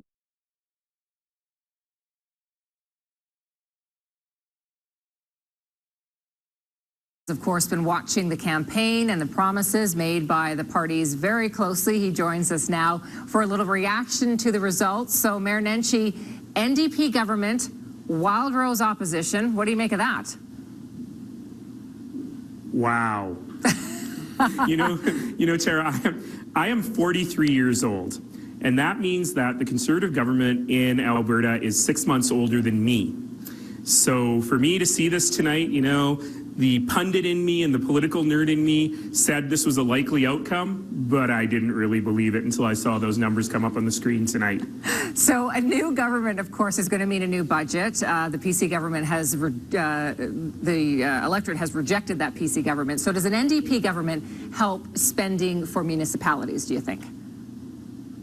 Well, I think that there's going to be a few things here. I fully expect that we will see a new focus on social issues and on housing, which is an area that sometimes fell to the side with the previous government. And in particular with former Alderman Joe Ceci being elected for the NDP here, I imagine that we'll see some increases to family and community social services funding. That's a very good thing for Calgary, and especially if we can focus more on housing.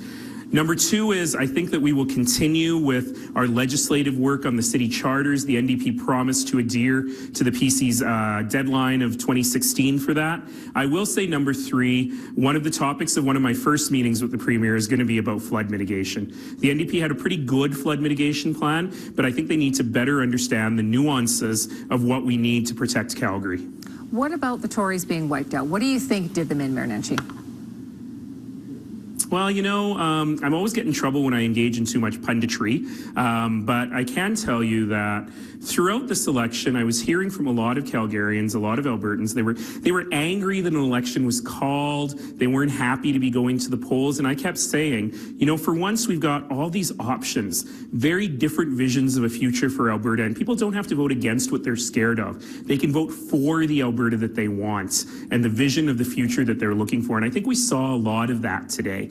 And to me, especially in Calgary, which was not expected to flip the way it did, we have a lot of people saying we're ready to take a risk. We're entrepreneurs here, we're risk takers, and we're ready to take that risk. Okay, Mayor Nenshi, thank you for your time tonight.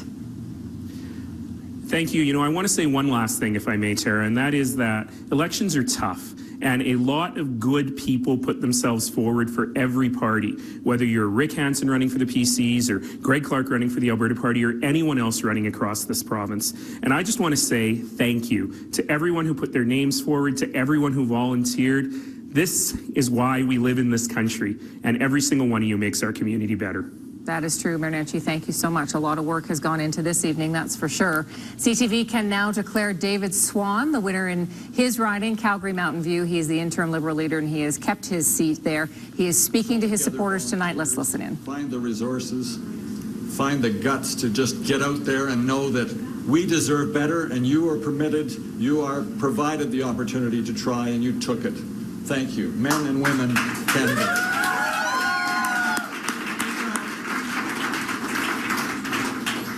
I want to give a special thanks to my colleague in Edmonton, Laurie Blakeman. The longest sitting MLA in Alberta's history.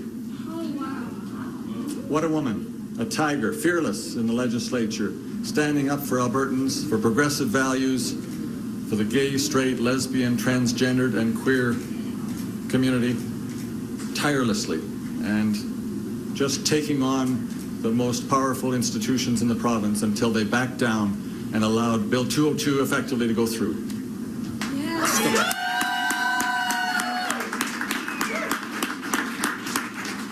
She and Kent Hare, the former MLA from Calgary Buffalo, have championed that cause, and Kent on many other issues as well. You've stood tall for Albertans. Thank you, Kent.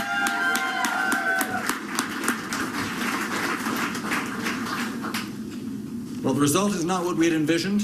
We respect the wisdom and the decision made by the people of Alberta. Alberta Liberals have been here for you for 110 years. We'll always be there for you. Thank you. Finally, I have to thank most particularly my long-suffering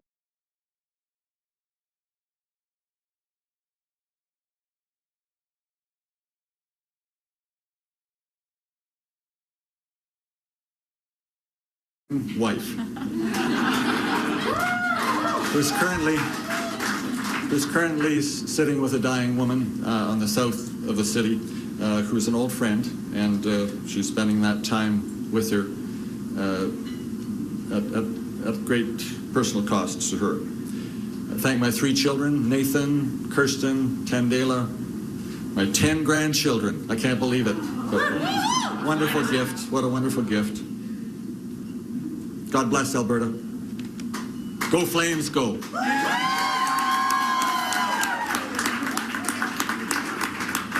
David Swan, probably a little bit emotional tonight. He is the last man standing for the Liberal Party. Let's take a look at some notable Liberals who have lost their seats tonight. He mentioned specifically Laurie Blakeman. She was a beloved MLA in Edmonton, and she has lost her seat there to the NDP. Yeah, that's a major upset in Edmonton Centre there tonight.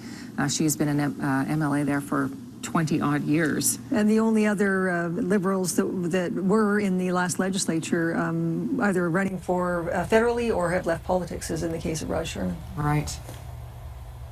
So they had 5 seats before, they're down to 1. What does that mean, essentially, for David Swan? I mean, he sort of stepped into this role as the interim leader when Raj Sherman said, I'm out. So now he's not only sort of the leader, but he's as I say, the last man standing for the whole party. Yeah, I think the future of the Liberal Party is certainly in question, but it's a different question today than it would have been had there been a PC majority or even minority government. It looks like there's a possibility now for the Liberals, the Alberta Party, in fact, the Wild Rose Party all to grow from here. The dominance, that monolith of the Progressive Conservatives has disappeared.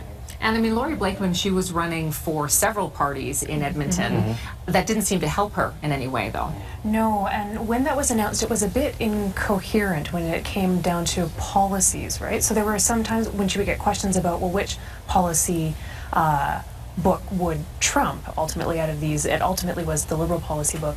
One of the things that I think the Liberals can take heart in is what happened with the NDP in 1993. So the NDP went from their high water mark in the late 80s to 0 seats in 1993, and now they've taken government. And so it shows that any party can rebuild given the right strategies and enough time. And I think it's really interesting to imagine what the future of Alberta might look like. We might well see Conservatives come back in significant numbers, but I would hope that we're not going to have 44 years of any government from here forward, that there's going to be more diversity, more fluidity, and something more like a responsive democracy in Alberta. Could you see any of these parties coming together, maybe Alberta Party, Liberal Party, working together? There's no Greens with seats, but would it serve their purposes in any way to come together when you've got one Alberta Party and one Liberal Party? I think they'll have to see how particularly Greg Clark performs in the legislature. We know a little bit about David Swan, and of course he won not just because he's a Liberal, but because he's David Swan. Yes. He's very popular in that riding.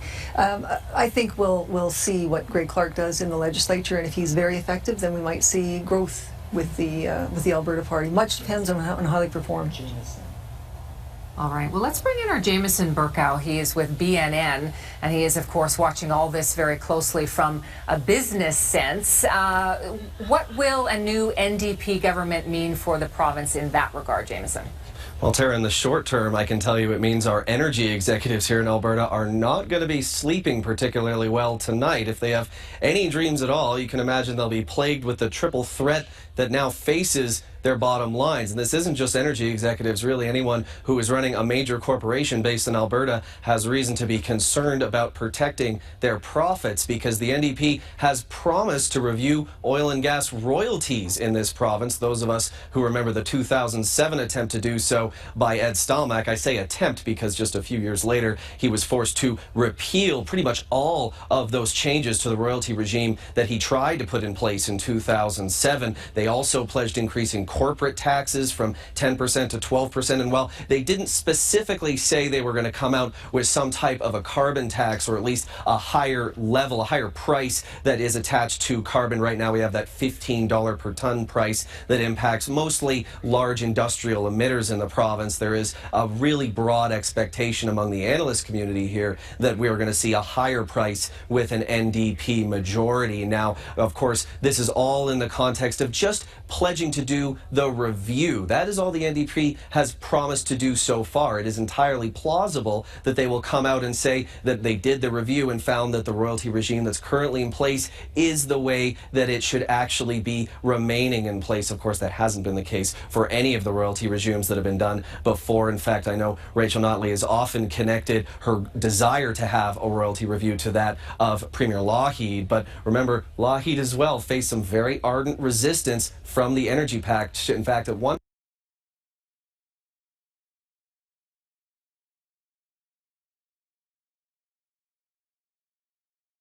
point, he even had his membership for the Petroleum Club here in Calgary revoked. Jameson, it's easy to be blamed for the things that you inherit. So let's just say the price of oil doesn't go up quickly. What is that going to mean for Rachel Notley? it's going to mean a harder sell to do any sort of increase in royalties, any sort of increase in corporate taxes that are, of course, going to continue to eat away at the bottom line. Remember, an oft-repeated line from the PCs, which has actually been repeated by several more neutral economists, is that for every percentage point increase in the corporate tax, that costs Alberta about 9,000 jobs. Of course, that may not necessarily be true, but simply by being able to tout that statistic and remind folks that that is really the risk that we run by raising corporate taxes or raising oil and gas royalties will make it a very difficult conversation for our new premier to have. Okay, Jameson Burko from BNN, thank you for that analysis tonight. Let's take a quick peek at what's happening around the Lethbridge area. 2 ridings there. Lethbridge East has now become a gain for the NDP. This is Bridget Pastour's former riding. She started as a Liberal, switched to the PCs, and now that riding has gone NDP. Lethbridge West as well is probably coming next. Let's take a peek at what is happening there. Shannon Phillips for the Shannon Phillips for the NDP. One of their stronger candidates.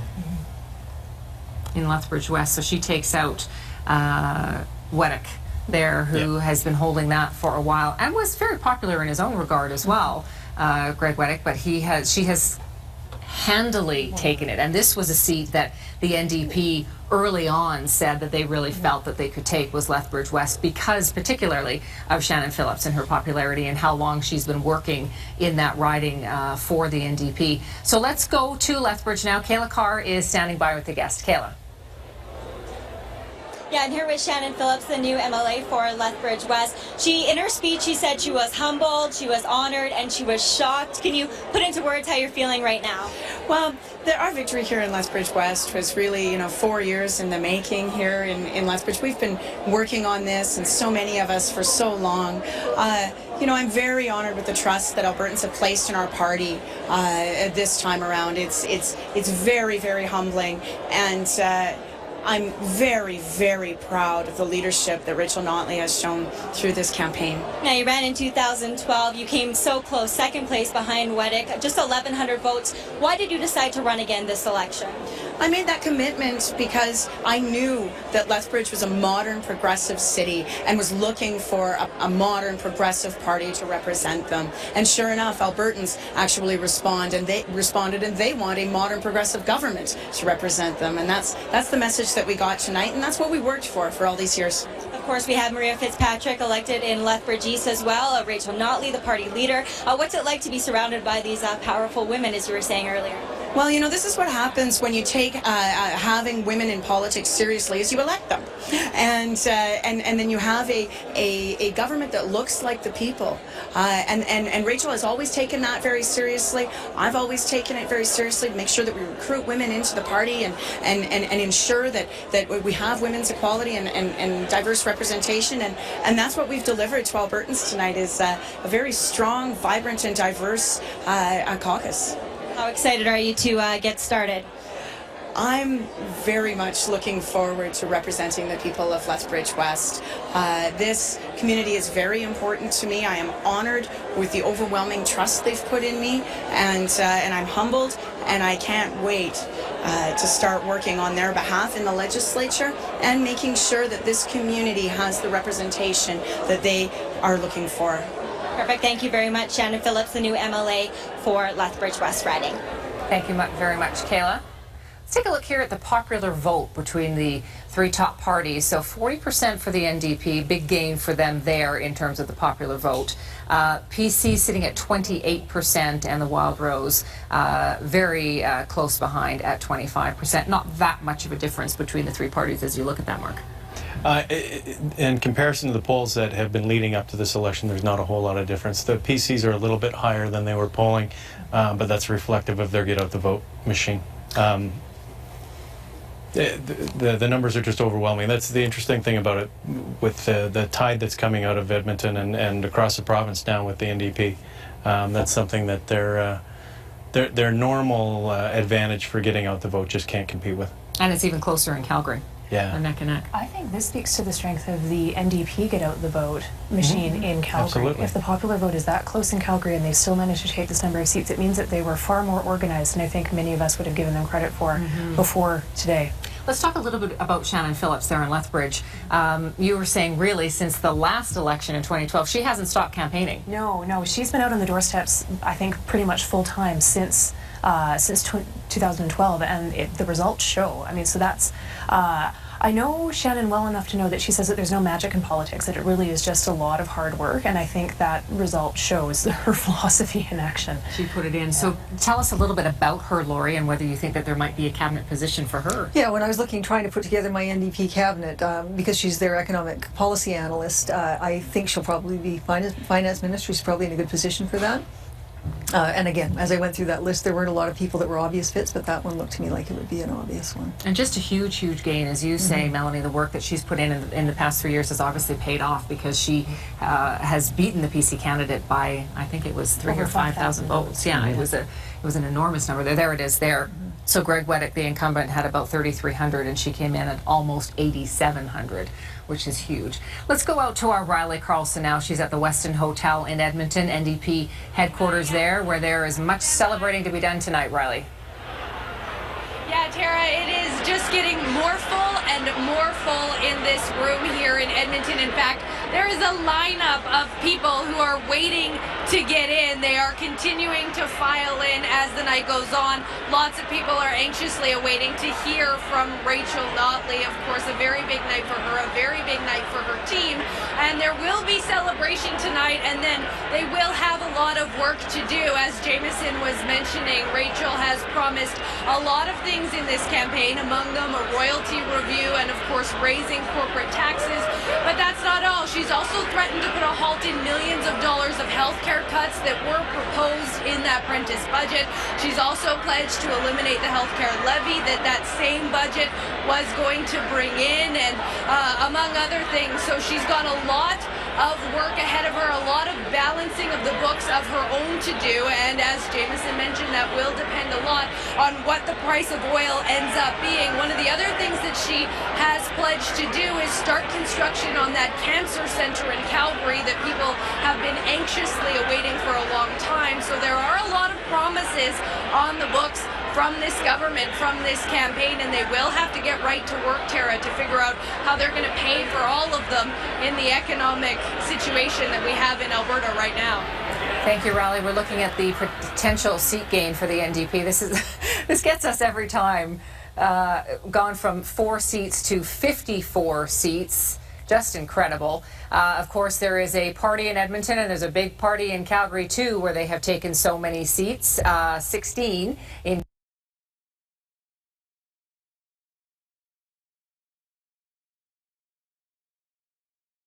Calgary. Scott McLean is at the Errata Opera House in the Beltline. Scott, what's happening there?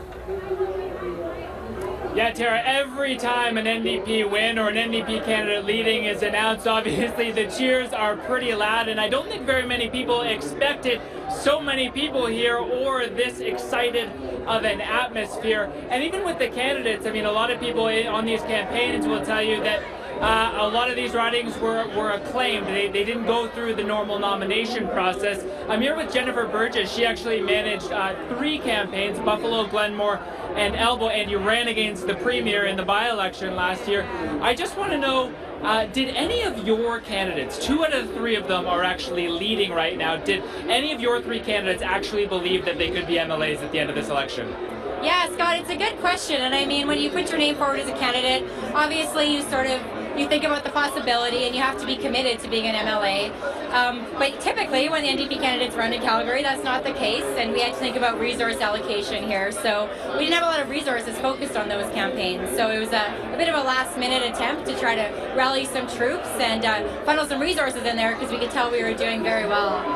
Yeah, I can tell you a lot of people that I was speaking to just could not believe the polls, thought maybe the NDP would do well in Edmonton, but just couldn't wrap their head around the possibility of doing well in Calgary. Did your candidates believe the polls? I mean, generally when we're running campaigns, we don't pay too much attention to the polls. We've seen in the past they can be very inaccurate and misleading. We just kind of kept our head in the game and focused on what we were hearing at the doors and what we were hearing from voters. Of course, polls are exciting, but I think generally the direction we were going was listening to Albertans and what they were telling us. So if things go ahead as they're seeming to go right now, they're telling me that we got to go, but I appreciate it. And once again, congratulations on the win. So, Robin, again, Tara, a lot of people just still surprised that the NDP is doing so well in Calgary. Okay, Scott, thank you. Alberta Party leader Greg Clark has picked up his seat in Calgary Elbow, and he's addressing his supporters. Let's listen in. Special right here, right now, tonight. And let me say, none of this is possible without each and every one of you. I want to say a huge thank you to all of the volunteers, every single person in this room and beyond who've been there from the very beginning. You have showed what a passionate group of volunteers can do when you are dedicated to a cause, when you stand up for your neighborhood, for your community, and for your province. And for that, I and all of the people of Alberta say a big, big thank you.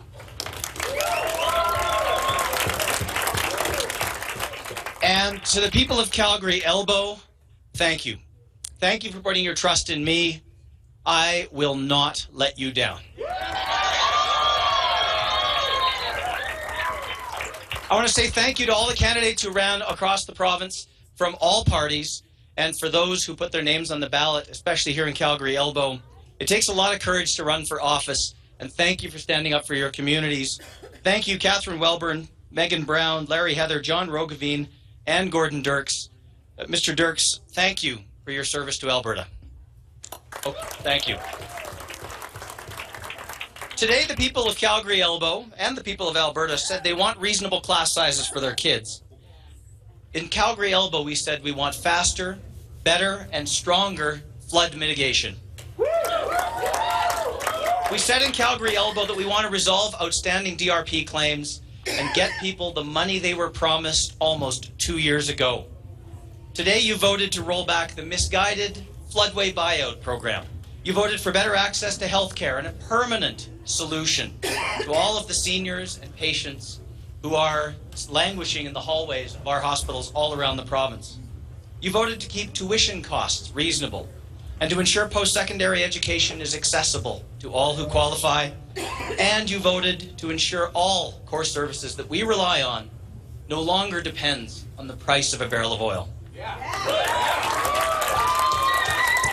But most of all, here in Calgary Elbow and all around Alberta, you rejected the politics of fear.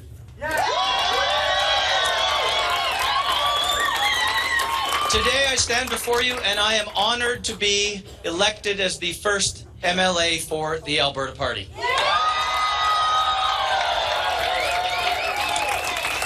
But make no mistake, my friends, I am not the last. I am the first of many Alberta Party MLAs. So during this campaign, we talked about the issues that matter to you, matter to the people of Calgary Elbow, and matter to the people of Alberta. We heard that you wanted an MLA who will stand up for you, an MLA who will not only listen to your concerns, but will act on them and stand up for you. And you wanted an MLA who was local and from Calgary Elbow. Well, you got him. I want you to know I'm going to get up every single day, and I'm going to represent the views of my neighbors in the Legislative Assembly of Alberta. And I will work hard to do what's right for our province, and I will give you my best every single day.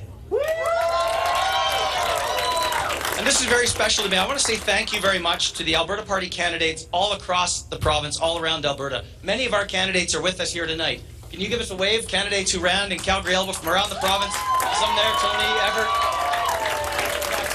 Einer. There's many of our candidates. Thank you for standing up, stepping up for your neighbors and for your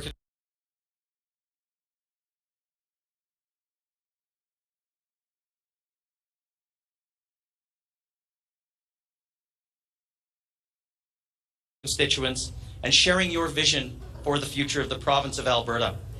We've had some great results from around the province here tonight, and tonight is a start. Tonight is day one for building the Alberta Party. I commit to work day and night, shoulder to shoulder with you and with the volunteers and with the people of Alberta to build the Alberta Party and to build the province, starting here and now. And to the people all around Alberta who trusted us with your vote, thank you. Thank you for putting your trust in the Alberta Party. We will not let you down. Now, building a party isn't easy. There are no shortcuts, and today is only the first step. The next time, we will elect Alberta Party MLAs from around the province, and the next time, we will form government in this province. I truly believe that.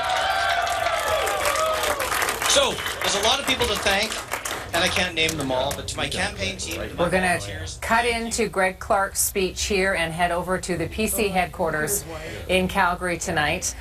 This is Jim Prentice coming into the room. He will be making a speech here.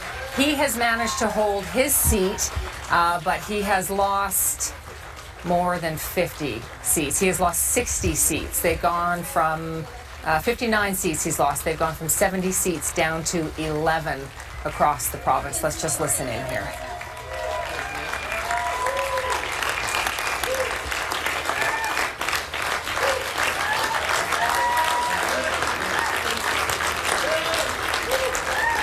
There's some speculation about what he will say tonight as he addresses his supporters on such a devastating night across the country. They were certain they were going to have another PC majority. They have had 13 majorities in a row. They've been in power for almost 44 years, and certainly by any stretch, they did not anticipate this would be how the evening would end. Let's listen in.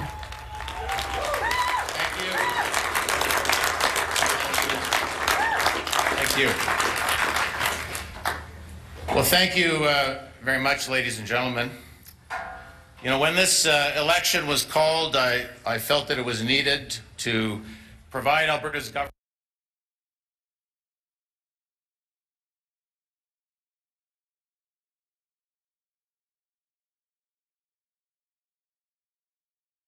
government with the clear authority to respond to the challenging circumstances that we face as a province as a result of the collapse of oil prices. I felt strongly then, and I feel strongly today, that those decisions properly belong to Albertans and not to me as their premier. Neither I nor the government I led were elected to make the tough choices and the tough decisions that are required by our current economic circumstances. Albertans needed to make those choices, those decisions, and they have now done so and have chosen our collective future. And while I am personally saddened by the decision, the voters are always right in our democracy, and so it is this evening. I congratulate Rachel Notley and the NDP party on their success this evening. Rachel obviously ran an excellent campaign and clearly has the confidence of Albertans, and I have spoken to her this evening and wished her the very best. I would also like to congratulate Brian Jean and the Wild Rose Party on their success this evening, and I have also spoken with Mr. Jean. I would, however, like to speak in particular to the members of my own party, many of whom are here this evening. You know, I've been a member of this party since I was a young man, and I share your disappointment. I share the disappointment of members of our party across the province. I want to thank everyone in the Progressive Conservative Party for their confidence and the trust that they've placed in me over the last 8 months. It has been a trying time for all of us. In particular, I want to thank all of our candidates and the thousands of volunteers who worked so hard on behalf of our party during this election campaign. I have never seen a team of men and women work so hard, and my heart goes out to everyone who worked so hard and was unsuccessful. And Karen and I, in particular, would also like to thank everyone in our party for your unfailing kindness to us during my time as leader, but also during the past 28 days and some 10,000 kilometers across the province. As the leader of the party, I accept responsibility for tonight's outcome. I also accept responsibility for the decisions that led up to this evening. You know, Karen reminded me this morning, actually, that a year ago when I made the decision to return to public life, the outcome was anything but certain. She reminded me that what I said at that time, that I would not have been able to live with myself if I didn't return to provincial politics, and do what I could to try to set things right in our province. I told her that I had no intention of living the rest of my life with the regret that I didn't make the attempt, and so I ran.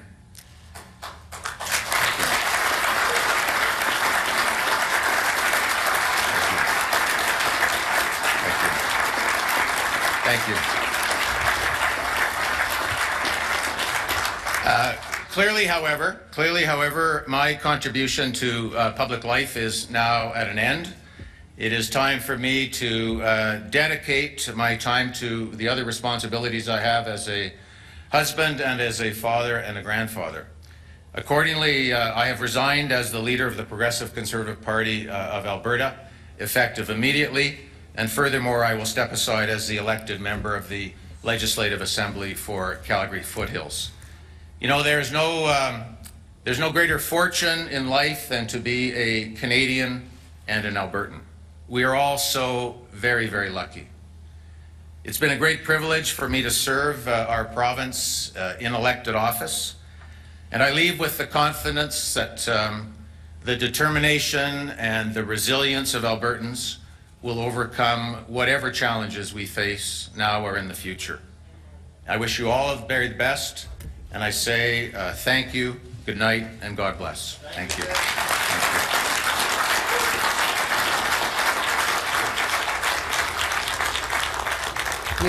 You've been listening to PC leader, former PC leader, as he just said, Jim Prentice. Don, he not only stepped down as leader of the party after winning his seat, he stepped down as the new MLA. Well, I think it kind of had to be done. You don't drop that catastrophic amount of seat count and stay on as leader. I'm surprised he took that final step and said, not only I'm not going to accept the mandate I've just been given tonight, I'm leaving politics for good.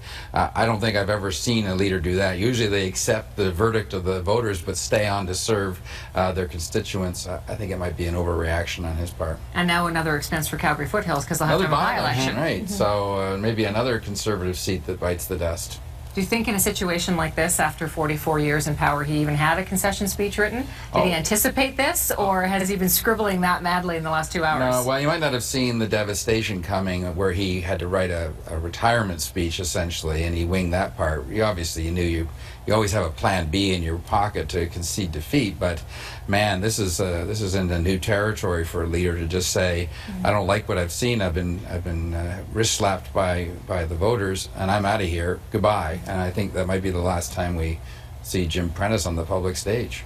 Laurie, how do you go from a majority leadership, not even to opposition? You've been punted down to third place. Well, I mean, it's quite clear this was a repudiation of his budget, of his, he said he was coming to the voters for mandate. He didn't get that. I don't think there's any question he was going to be resigning as leader, the shortest serving premier in Alberta history by a fair bit. That's 8 months, or not even quite 8 months for him. But I agree. I think resigning the seat doesn't, again, look like he's really respecting the voters. I think that went a bit further than he needed to tonight. I don't think that's the best note for him to go out on. Was there one issue in all of your polling throughout this campaign that really was sticking in the craw of voters? Was there one thing that took the PCs down? You know, it wasn't. It was actually a series of things that had been done, and it had to do with a theme around trust. And around sort of respect for democracy. You combine the early election with the floor crossing, the appearance that you're trying to wipe out the opposition and stack the cards in your favor before you call a quick election. It makes people suspicious, and they've taken it out on Jim Prentice. Do you think there was a larger plan afoot, Melanie, in his future that maybe he was looking at? I'll be the premier for a little while, and then maybe I'll set my sights back on federal politics. Maybe I'll be the prime minister, and this has just devastated everything that he was looking forward to. Initially, and I think perhaps still in the minds of some, I don't want to speculate, but Prentice's name was put on shortlists for people who might be in line for the leadership of the Conservative Party of Canada should Stephen Harper decide to step aside at some point in the near to mid-term future. But I think it's the resigning of the seat as the MLA that really puts a bit of a sour taste on that. Politics in Canada all of it is zero sum. When you have a winner-take-all system like this, there are a lot of people, most people who get into politics lose, which means that you have to learn how to deal with loss gracefully. And I'm not going to say that that's an ungraceful exit, but there's a lot of people who have dealt with loss in a number of different ways than that. Do you think he looks like a sore loser, though? He does look like a sore loser. Stepping down as leader is one thing, but stepping down as the MLA indicates that if I can't have power, I don't want to do the job at all, which it sends, I think,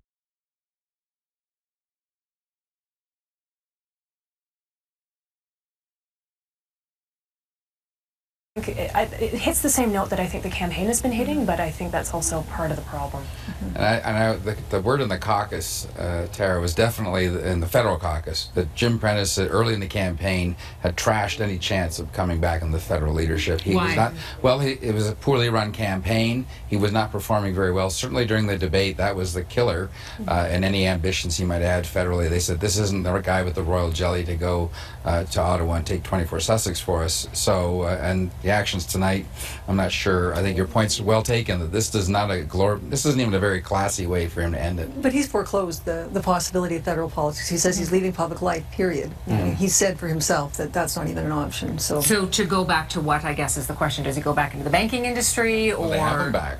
I mean, there is an aura around this that isn't a pleasant smell, and I'm not sure you can just jump back and say, I'm going to be a Bay Street darling again. He had very strong cabinet credentials when he left the federal government, and that's what got him those corporate offices on the corporate jet for the CIBC.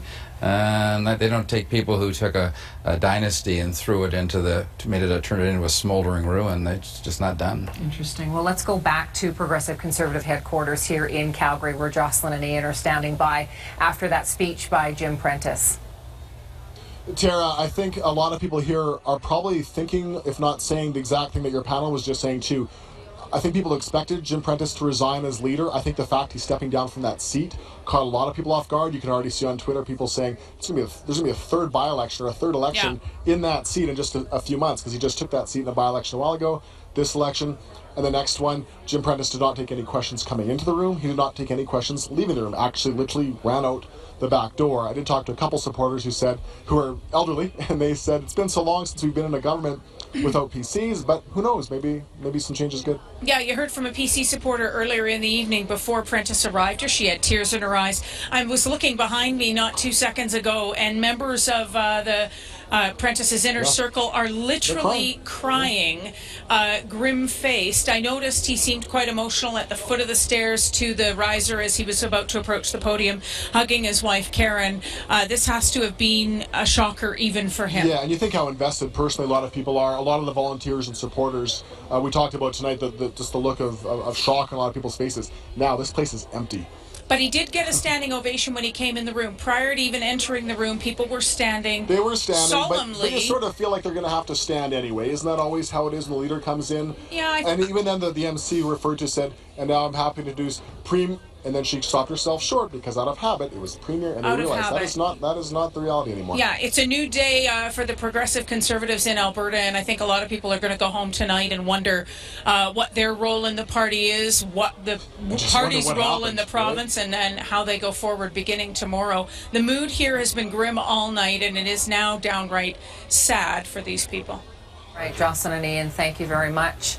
A somber room there. A lot of people surprised that Jim Prentice has stepped down as MLA. We also surprised on the panel, and you're probably seeing it on Twitter, Ian. Oh, the response was immediate, which is the interesting thing about Twitter. People are jumping on this all of a sudden. It certainly has happened very quickly, Steve. Lots of instant reaction. Yeah, I think what we saw happening at first is people were listening to his speech, not knowing he was going to step down, and they were saying things like, "Oh, he's very, his speech is very good. He's being very gracious. He looks upset." They're starting to feel a little bit sorry for him almost in a way, you might not have expected. Whoever wrote Prentice's speech in defeat did a nice job. There's a lot of that sort of thing. But the minute he stepped down, the tone shifted completely, and it was more like this. You step down before they've even finished counting the votes. Fair point. Not Which entirely. Is true. Yeah, it was entirely true. It's not particularly snappy. Did that really happen? Did Prentice really take his ball and go home? And you're starting to see that sentiment that he's a quitter and that he didn't stick it out. And then, you know, when you get to this one, doing his constituency a disservice. These people did vote for him. Yeah. They did believe in him. Now he's gone. There'll be another by-election. That's definitely where the sentiment has gone ever since that announcement was made. Yeah, yet another by-election coming up in Calgary Foothills. Speaking of Calgary, let's take the overall look at Calgary.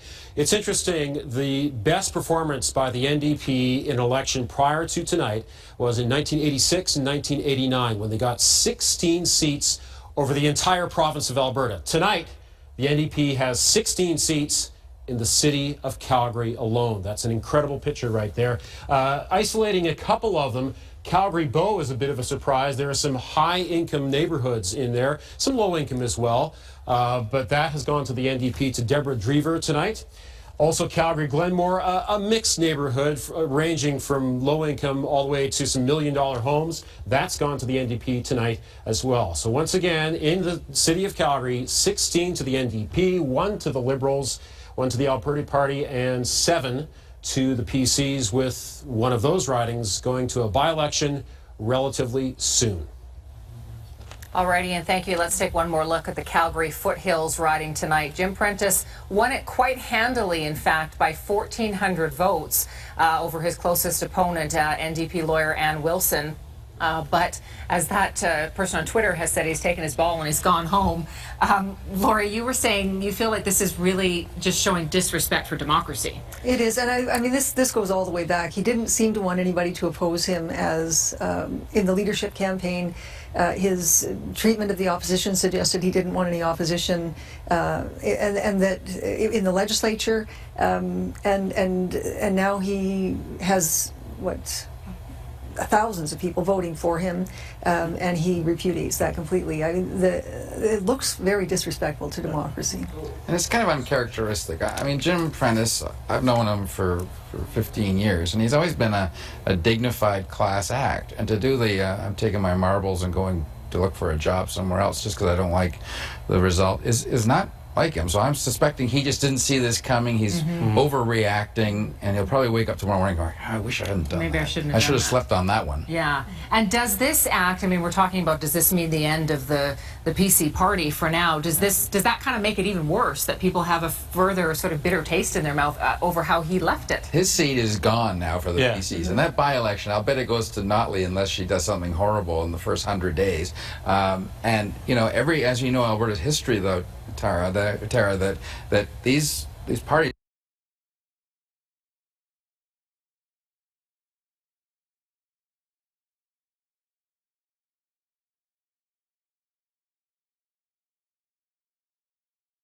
once they roll over, they disappear. The So-Creds, the United Farmers of Alberta. So I think this is a sign the Alberta Progressive Conservatives suffer the same fate. And the one thing that the Wildrose and the NDP can agree on is campaign and party finance reform. And so when they take corporate and union donations out of the mix, that means that the Wildrose and the NDP would do that mean that they are being funded by small donations from a lot of people. The PCs have not yet changed their model, which means that once that goes through, the corporate donations dry up, and so too, I think, does the PC bank account.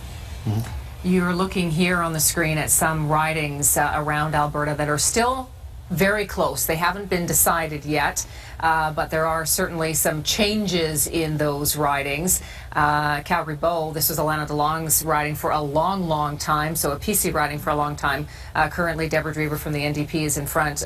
We were talking, Laurie, earlier about people with inexperience. This is my riding, so I've read up on Deborah. She's a student who lives with her grandma. She's a university student. So again, someone else who's coming into this caucus with no political experience. Well, we saw this federally with a number of students who were running who were very inexperienced. I mean, one wasn't even in the country the day that the vote happened. Certainly that's going to present some challenges.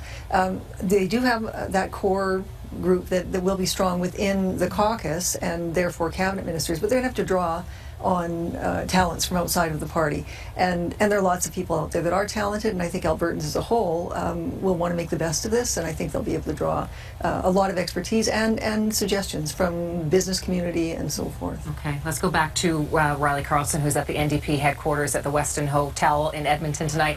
And Riley, I'm quite sure everyone there is just waiting for Rachel Notley to arrive because they want to hear her victory speech tonight.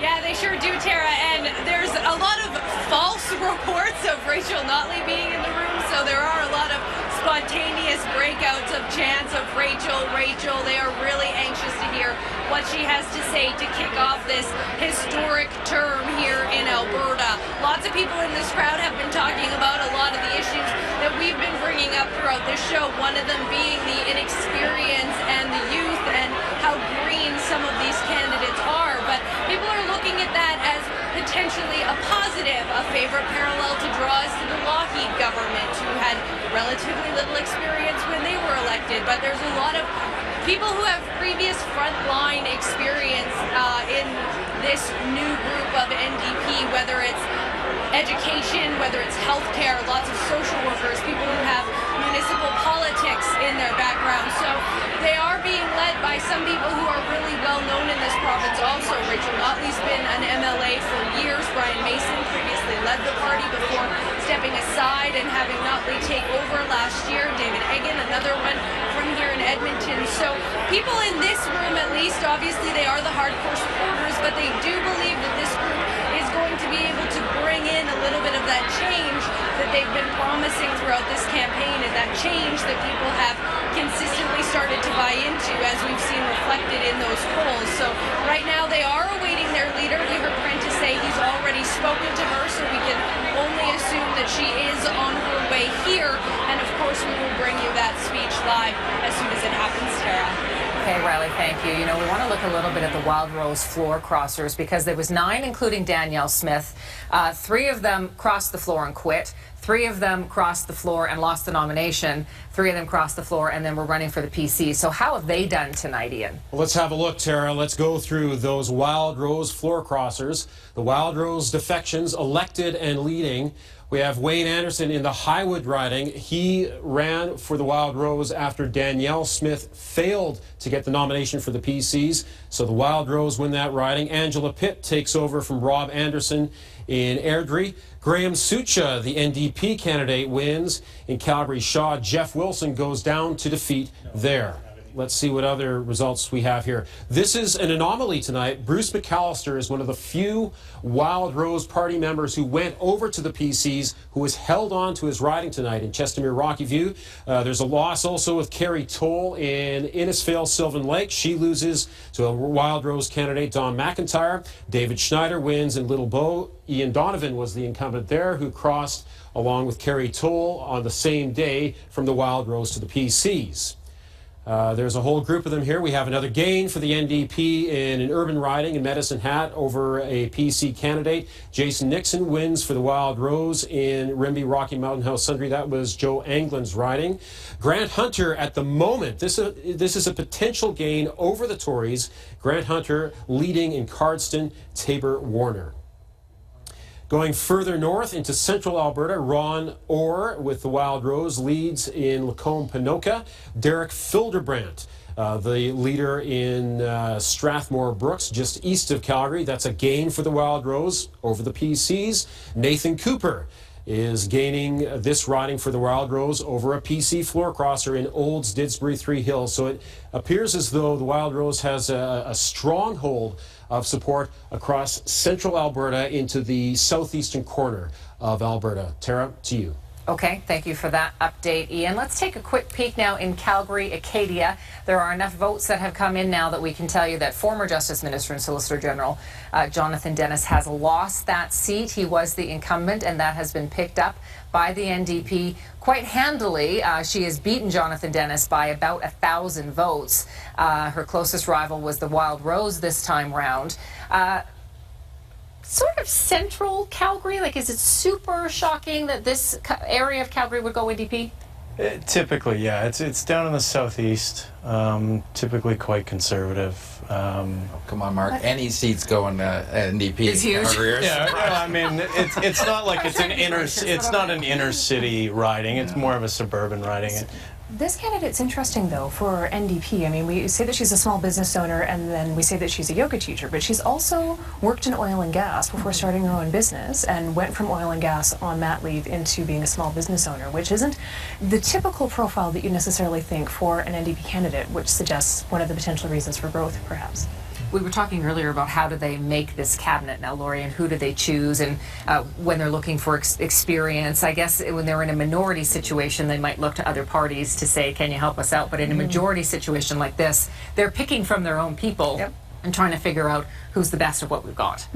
So Bob Turner, I think, is going to be in health. He's the one who defeated Stephen Mandel. I think that's a natural fit. And he's a cancer doctor. Right, and a professor at the U of A.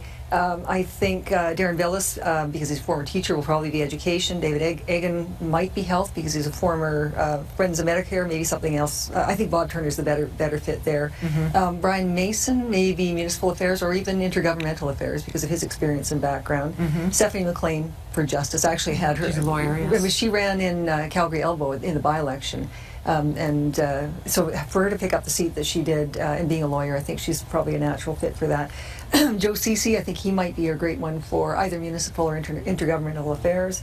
And Shannon Phillips, as I said before, for finance, and Marlon Schmidt for environment. And that's as far as I've gotten. I think there's going to be lots of talent. Pretty good, considering. I think there's lots of talent. Email that to Rachel Notley now. There's lots of talent, I think, that can be drawn on. Hidden talent, people that we don't know that much about, but I don't think we're going to see those brand new folks that don't have much political experience or life experience. I don't think that we're going to see them in cabinet.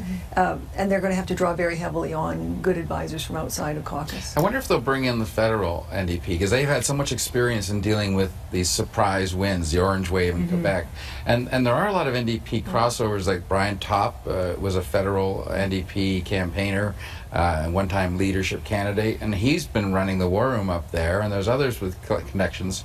I just think that they're smart. They'll at least dial up the Mulcair team and say, how do we handle this? And not to mention, when we change governments, one of the things that we note, at least with cabinet formation, is that we usually go to a very small cabinet. So if you look at Jean Chrétien's cabinet in '93, it's much smaller than the cabinets get later into mandates. And so in that sense, a small cabinet, a smaller cabinet anyway, wouldn't be that odd, because that's typically what we see when we have governments in transition or transitioning into a new government. And what you're looking at here are potential cabinet ministers among the NDP and the people that they have to work with now. And a lot of those people are ones that you've mentioned already, Lori. I wonder, in a situation like with Joe Ceci, how valuable he might be to Rachel Notley, being, I mean, they don't really have, prior to tonight, didn't really have their tentacles into Calgary at all, so they don't have a lot of contacts in Calgary, and now they have a former city councillor at their disposal who knows the city and knows municipal politics. Very important, and I think also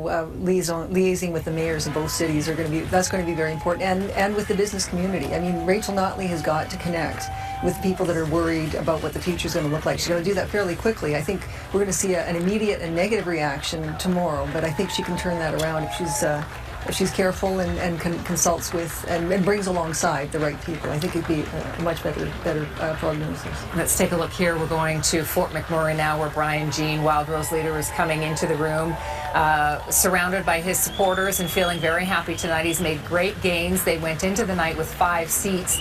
They end right now with 19. Probably up to 20, so there are still a couple in flux, as you can see there. That is a big gain for the Wildrose Party that just a few months ago really looked quite decimated when they had, well, 11 if you include Kerry Toloney and Donovan, all crossing the floor to the PCs. It looked like that was the end of the Wildrose for a little while there, but they have risen from the ashes tonight with 20 seats. So we'll just listen in here. He's making his way to the podium, obviously. Throngs of people in Fort McMurray for him tonight. Mark, wanting to shake his hand and clap him on the back. Absolutely. This is a big win for him. It's certainly a vindication for the party itself that they're able to come back, battle back from what looked like their demise. They were going to be eliminated. Yeah, let's listen in.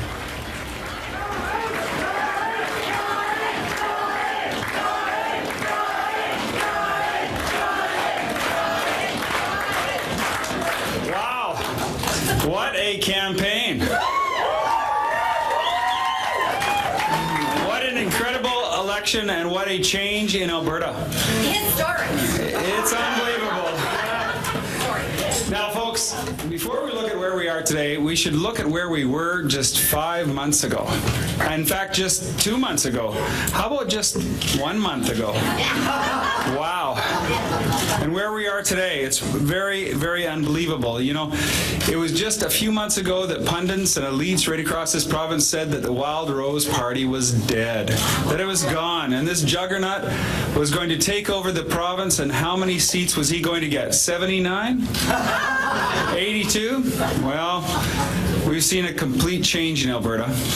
We've seen a real change. And Wild Rose proved them wrong. That's right. Yeah.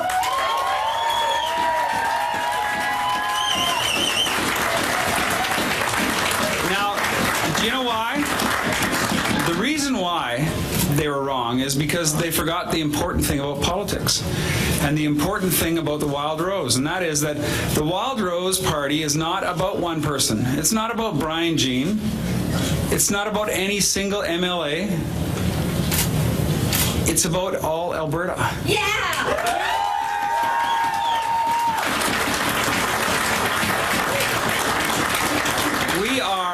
We are a movement in Alberta. We are a grassroots movement from the people, from the communities that make up Alberta and make us such a great place. It's a set of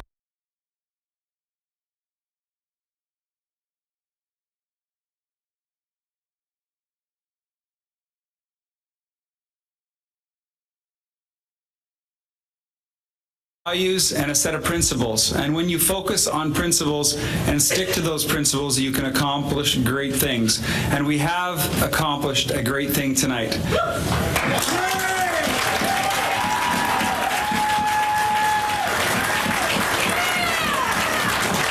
Now, not only did we keep our 3 seats that we had before this election, the 3 seats, the 3 incumbents, but we have actually more than 4 times the amount of seats we started this race with. 4 times.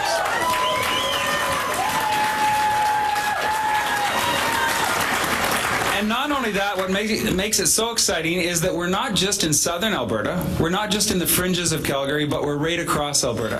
If you look at where the makeup of Wild Rose is now, we truly represent all Albertans. And it's just 37 days ago that I took over the leadership of the party.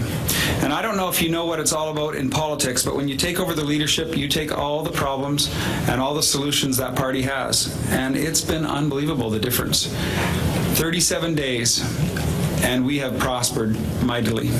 We have done amazing things.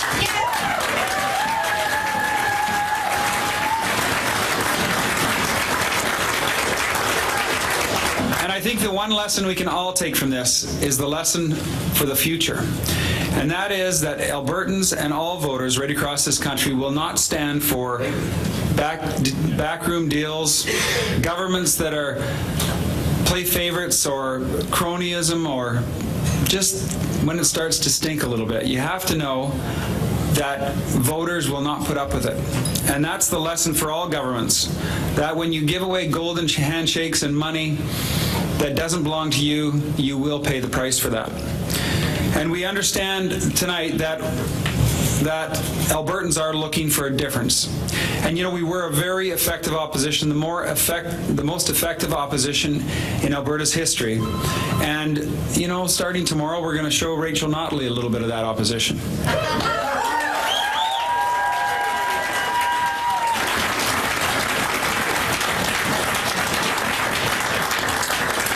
But in all honesty, I would like to congratulate Rachel Notley. She's run a very good campaign. She's represented her party very well.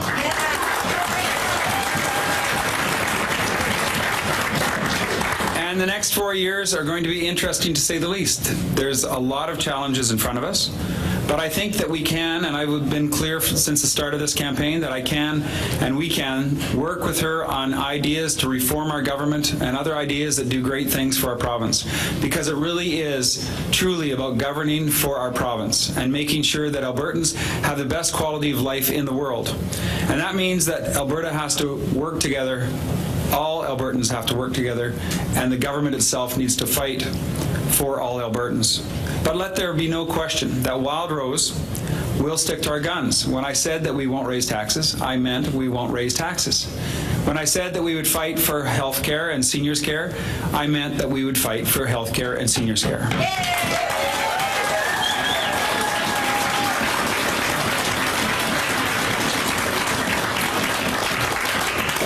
I also plan on helping balance the budget, and that means we have to be a fierce opposition and make sure that we keep as much money in your pockets as possible.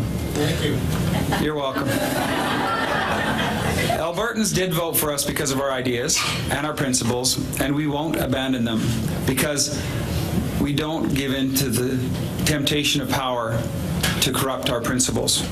And it's our ideas and our principles that have made us successful. They truly have.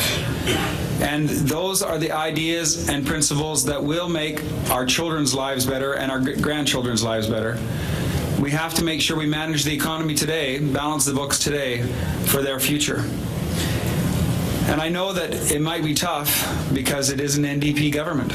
It's a majority. But we will work to keep them on their toes. And we will do that.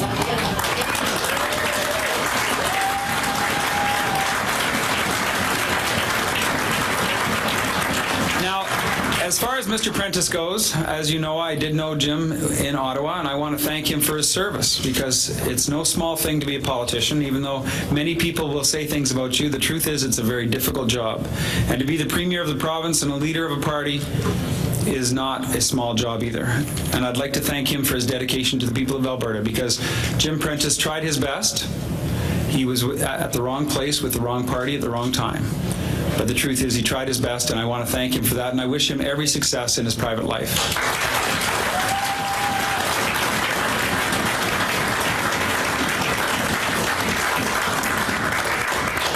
I also want to say the best to his wife and his family as well, because it is a challenge to them all, because they all become part of politics, as my family can tell you, whether they like it or not. Now, to Dr. Swan and to Mr. Clark, I also say to them, I welcome them. I've received a call from Mr. Swan, Dr. Swan, and I think we're going to have a fun time in the legislature, all the parties. But my goodness gracious, we're the official opposition. We've got about 20 seats.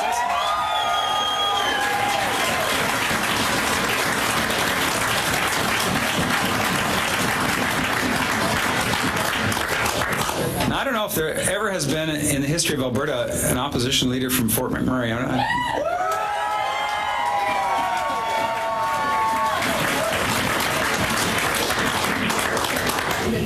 Wow. Historic. Is that call for me? 4 years. Excellent. Well, and I would like to say to all the candidates, it's no small thing, as I said, and all the candidates, we had just about a full slate. We missed one signature, but right across the province, all of the Wild Rose candidates, I want to thank them. All the candidates, indeed, were great.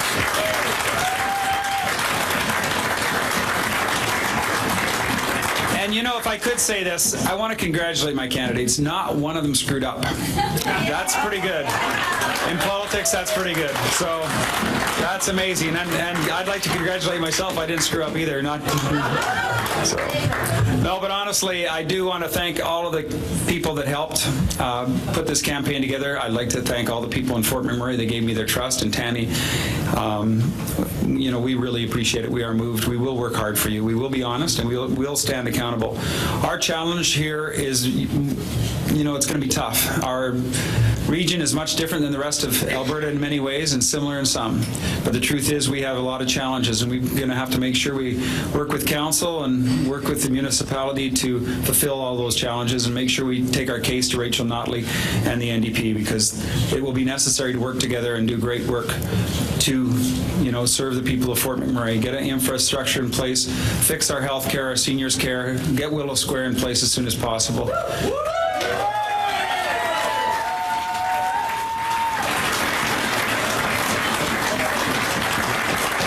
And you know, the other thing that I think is an important lesson here is when the people speak, when the seniors speak, listen. My goodness gracious, listen.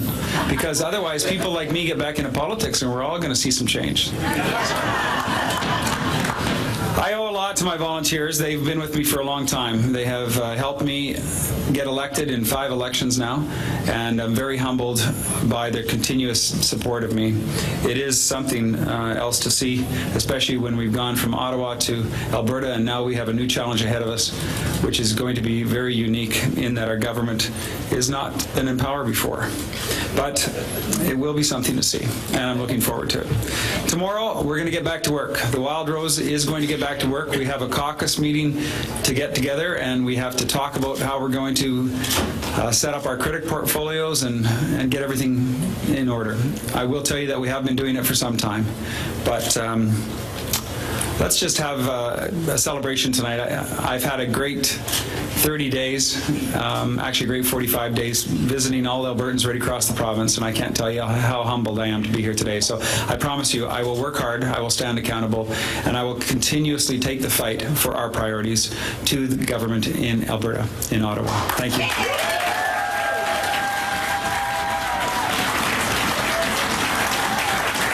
There's Opposition Leader Brian Jean addressing the crowd tonight. You know, Donnie said they finally represent all Albertans, which to an extent is true because it's not just a pocket in southern Alberta anymore. Now the seats are really, truly spread across the province.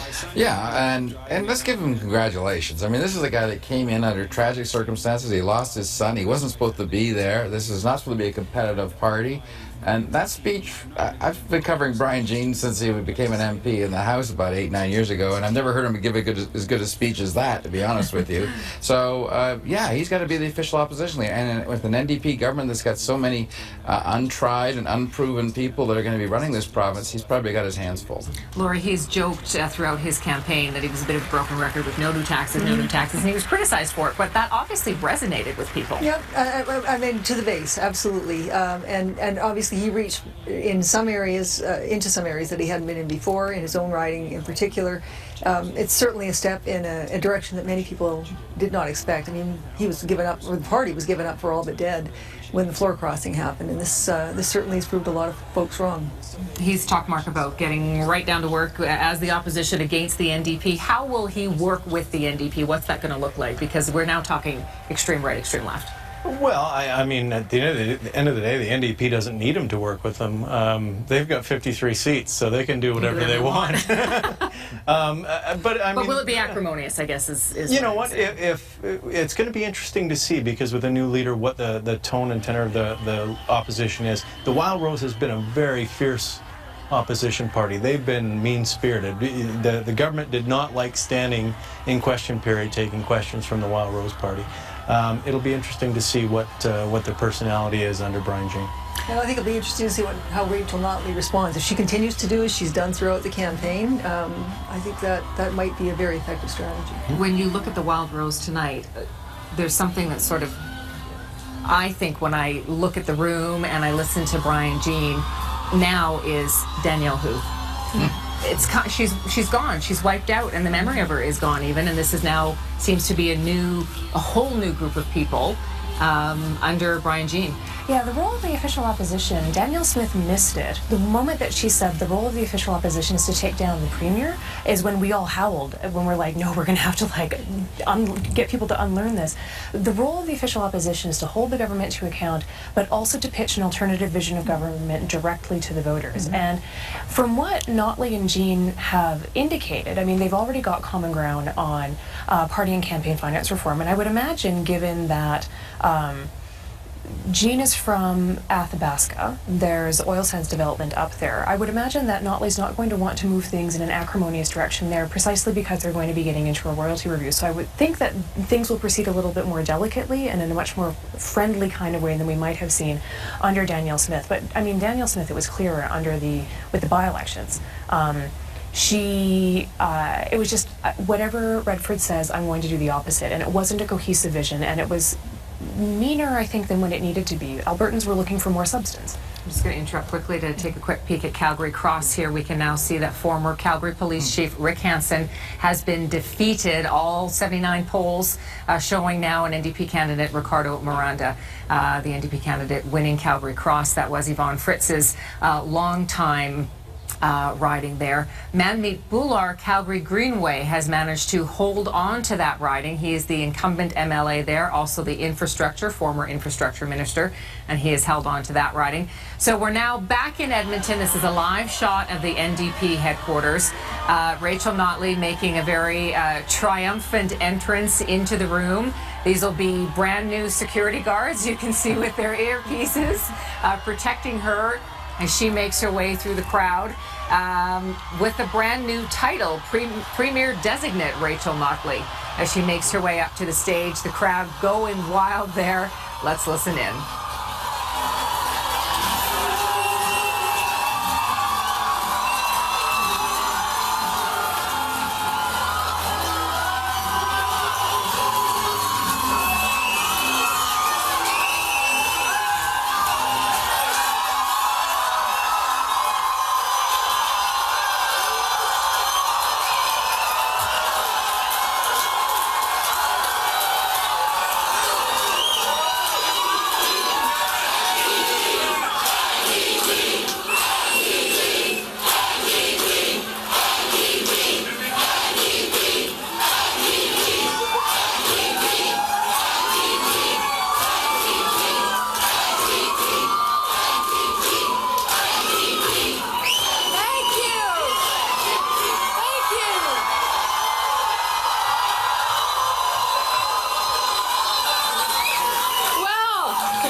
Change has finally come to Alberta.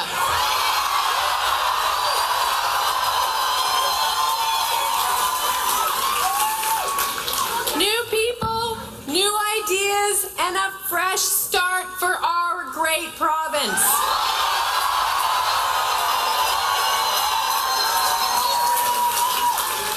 Now, you know, Albertans are gracious people, and tonight I want us to be gracious because I want to begin by talking a little bit about my colleagues in this election. My friends, thank you. I've just spoken to Premier Jim Prentice. Now, Jim Prentice has served our province in many roles for many years, at the provincial and at the federal level, in government and in business. And I want to thank the Premier for the enormous contribution that he has made to our province.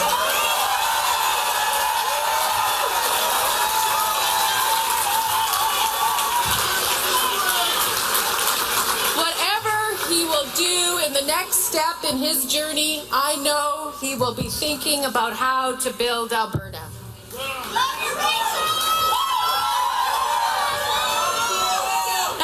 Just spoken to Brian Jean, leader of the Wild Rose Party.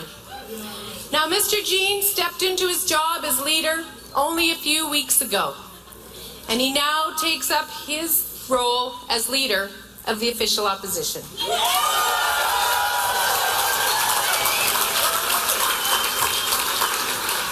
And Brian, I want to say, through your courage in the face of family tragedy, you have earned the respect of every Albertan, and I'm looking forward to working with you.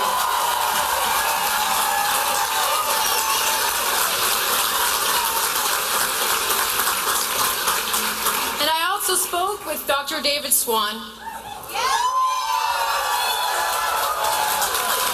And to you, David, I want to thank you for your contribution and your commitment to your party and to our province.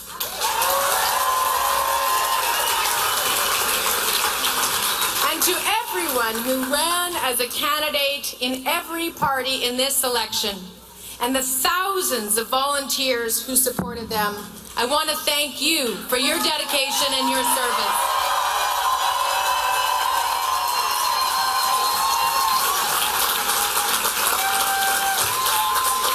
And let me say to my amazing campaign team, our candidates and our volunteers all across this province, thank you for your extraordinary efforts.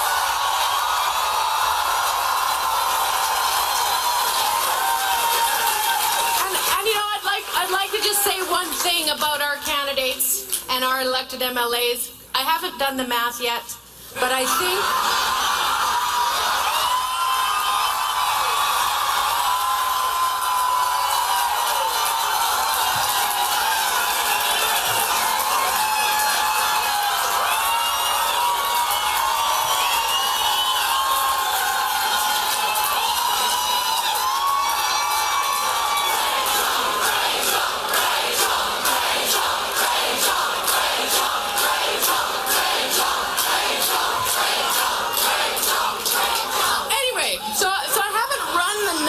yet, shall we say. But what I think is true is that we have elected the most women in any government caucus.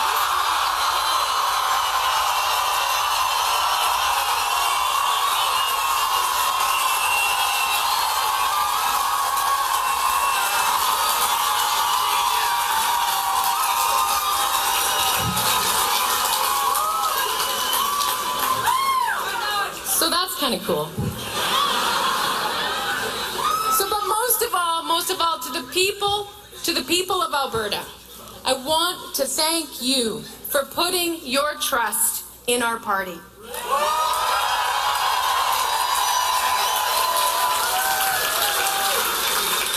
I am deeply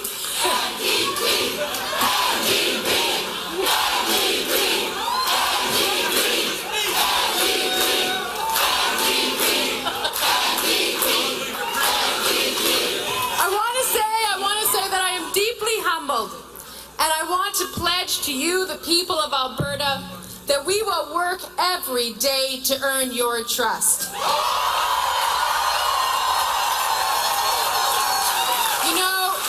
You know, it's been said before and it's true, you can't go wrong if you stay in touch with the values and the common sense of Albertans.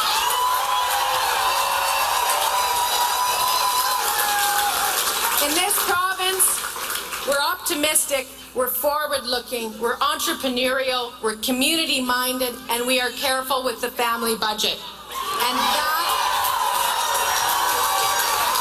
that, my friends, is the kind of government that we will work to be.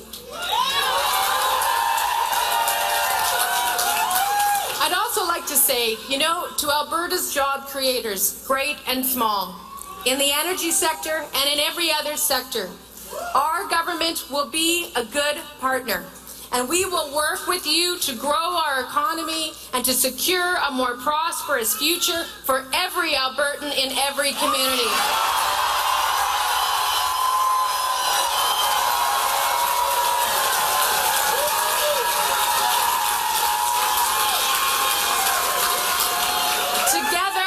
Together, we need to start down the road to a diversified and resilient economy.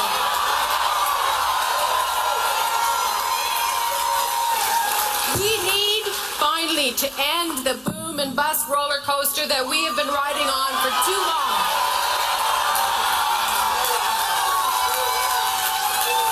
And you know, it won't happen overnight, but we must start, and we will.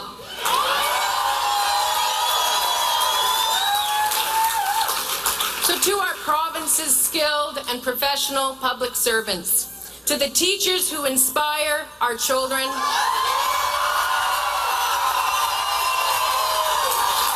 to the nurses and the healthcare professionals who care for the sick, to everyone who gets up every day and contributes to a better province, we are looking forward to working together with you.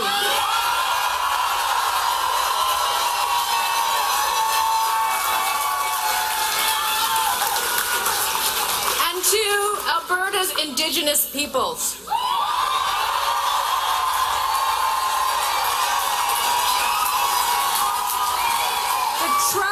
The trust that we have been given tonight is a call to be better neighbors and better partners.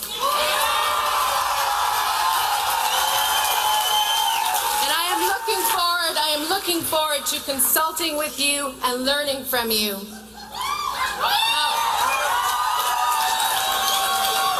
Now, Albertans have voted for change, and one of the changes that they voted for is a new kind of respect and a new kind of relationship with their government. Albertans across the province have told me that they are tired of old, entitled approaches that leave them out of conversations about their livelihoods, about their services, and about their families. Whether you are a business leader, a union leader, a municipal leader, someone who leads in our civil society, or whether you are a plain old, just great, wonderful Albertan, let me say this to you. Our legislature belongs to you.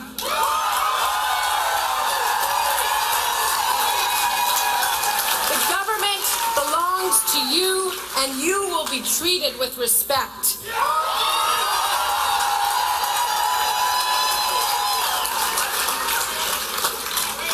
And I need to say that I'm also looking forward to working with Prime Minister Harper on the many issues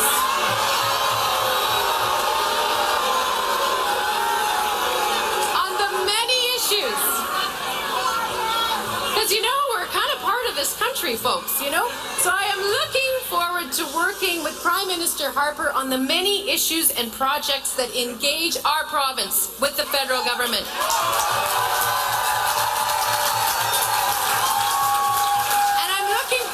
To partnering with all of Canada's premiers on many, many issues, including the need for a national approach to the environment and Canada's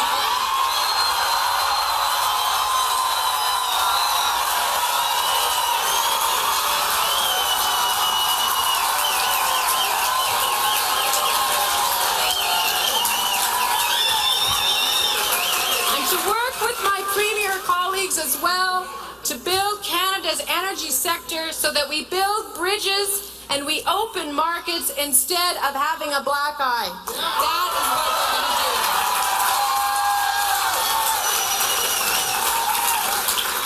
do. So to every Albertan, you know, the weather is what it is, but I'll tell you this, spring has arrived.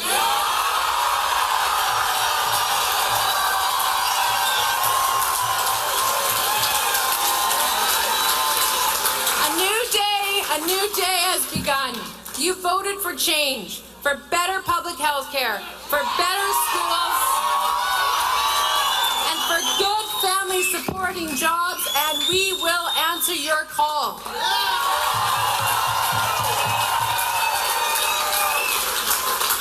You know, the challenges are great, and there will be bumps along the road, but I pledge to you that I will always work to keep your trust. And that the values that built this great province, hard work, grit, and faith in a better tomorrow, they will endure in your new government. So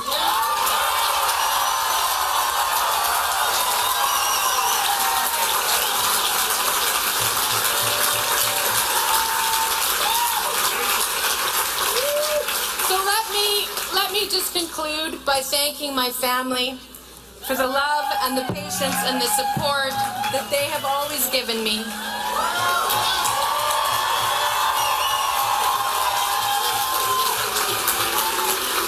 Tonight,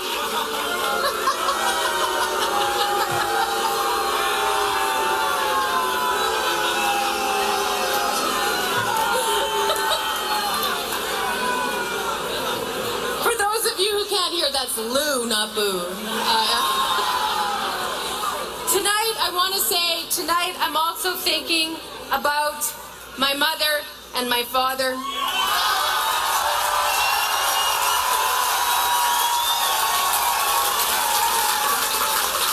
I know that my mother would be completely over the moon about this. I think my dad would be too.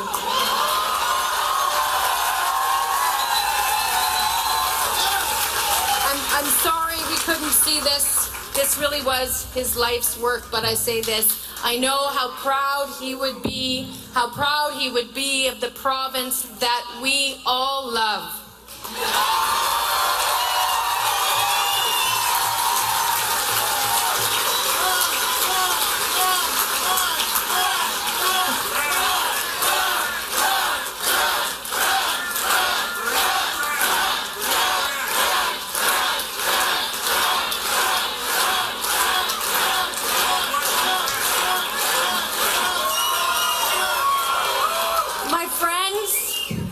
My name is Rachel Notley, and I want to thank you for electing me as your premier.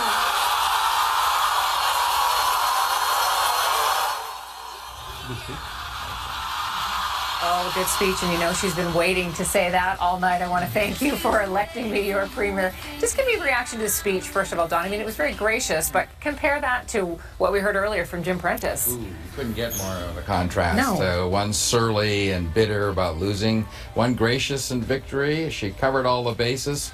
I think she reduced the anxiety level of a lot of Albertans with that speech. It wasn't radical, it was reassuring and dignified. I think the honeymoon has begun.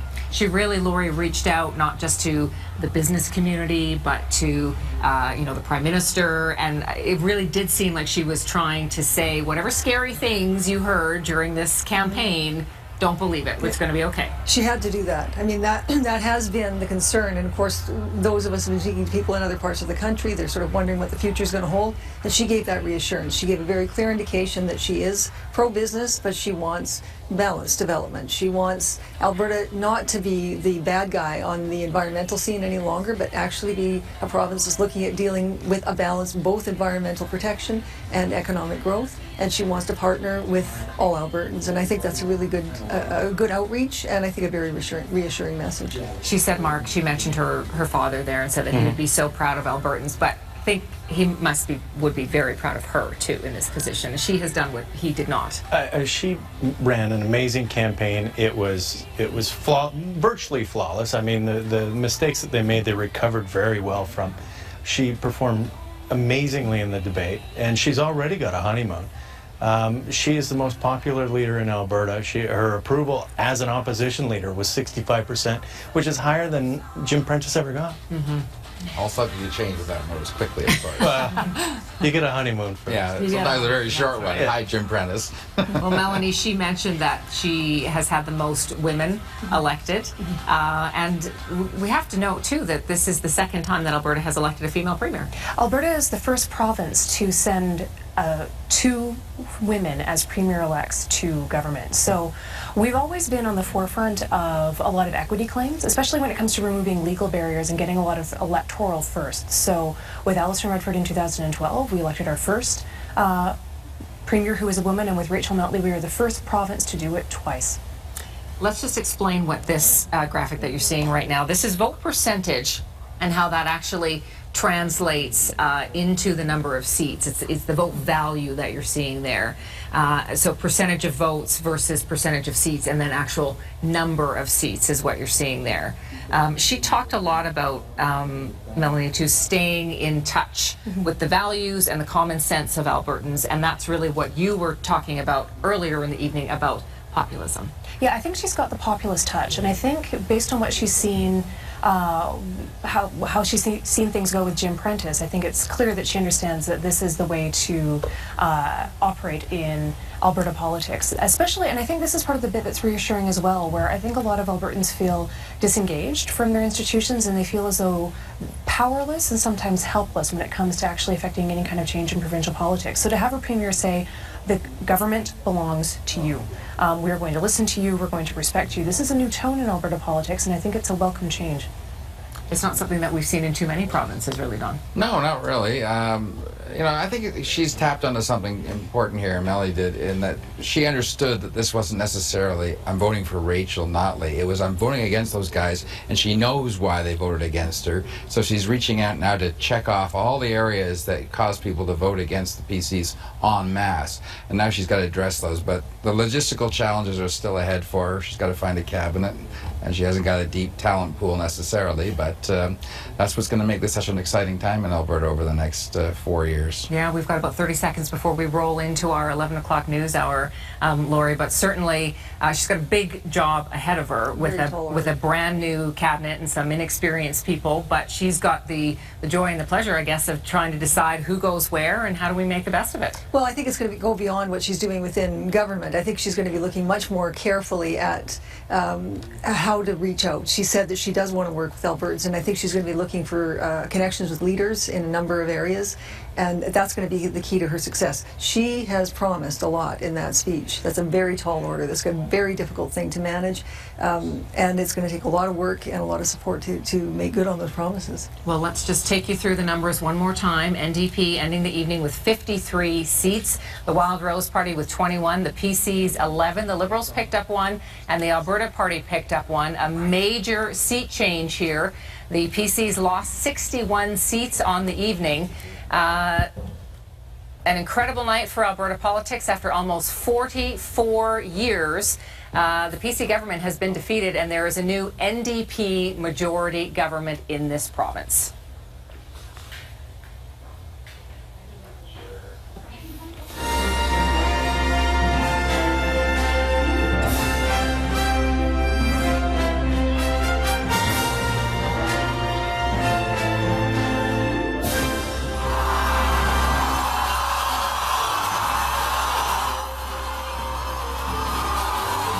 Good evening. Thank you for joining us. Alberta's political landscape looks very different tonight. After almost 44 years, the voters have tossed the PCs from power, and we now have an NDP majority government.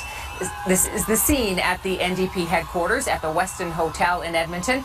As you can see, they are euphoric. Our Premier designate, Rachel Notley, easily won her own seat in Edmonton Strathcona, of course. That was easy enough for her to do there. Riley Carlson has been there all evening, and Riley, that crowd at the Westin Hotel has truly been growing throughout the night. What a night it was for them, Tara. These are people, many of them, who've supported the NDP for years and never really dreamed that this is what would come when Jim Prentice called the election and dropped that writ about a month ago. It has been quite a campaign for them. They gained momentum through then, and of course, going into the weekend, they were ahead in all the polls, but we all saw what happened with the Wild Rose in 2012, so there was a cautious optimism until all of those numbers started to roll in. Now these are people who are going to be supporting Notley and seeing how she does on those promises that she made throughout the campaign. In her victory speech tonight, she mentioned that she wants to partner with the oil industry, partner with corporations, even though we know that she's promised a royalty review. We know she's promised to increase those taxes, corporate taxes to 12%, so they do have a lot of work to do going forward. She also mentioned that she's going to continue working as the NDP normally does with education, with healthcare, and also she mentioned Alberta's First Nations people and wanting to be a better partner with them as they go forward here. So the mood here in Edmonton, Tara, is a little bit of shock still, I think, but it's a euphoric shock. People here are very excited to get on with this night and continue celebrating before the work begins tomorrow. You can hear it by the tone in the room behind you, Riley. Thank you.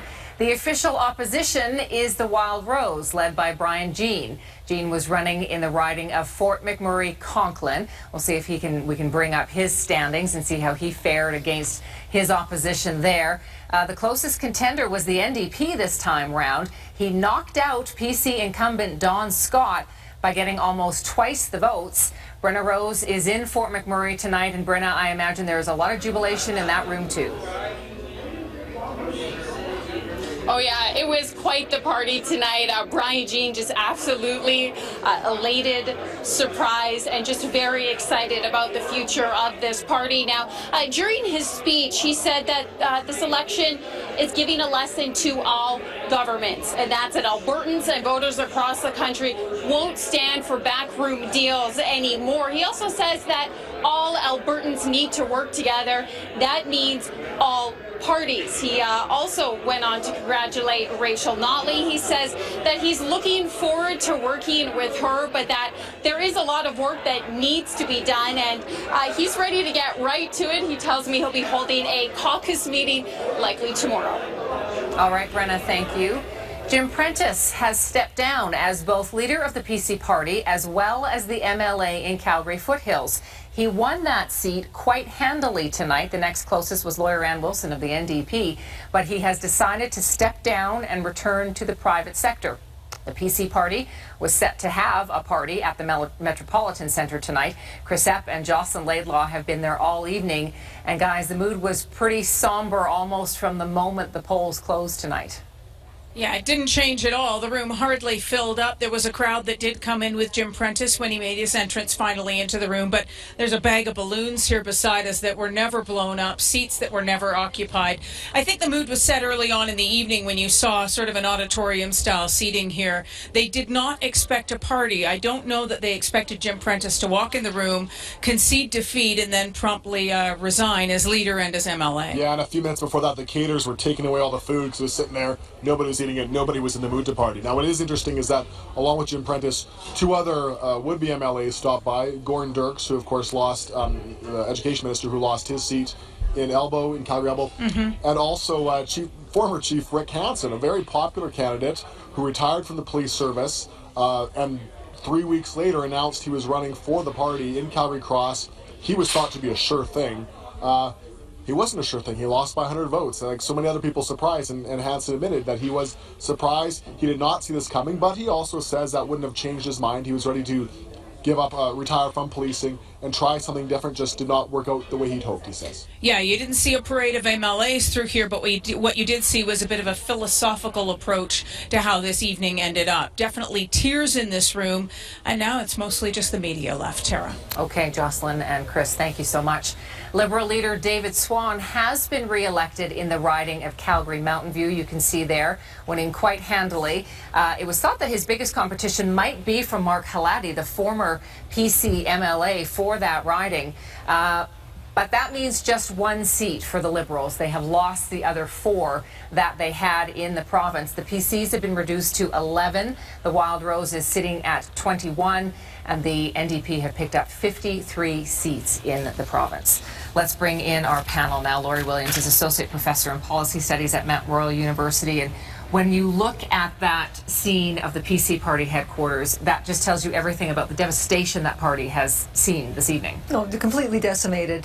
This was Jim Prentice saying that he wanted a mandate from Albertans. He wanted to be certain, or essentially hold a referendum on his budget or on his leadership, and that was completely repudiated tonight.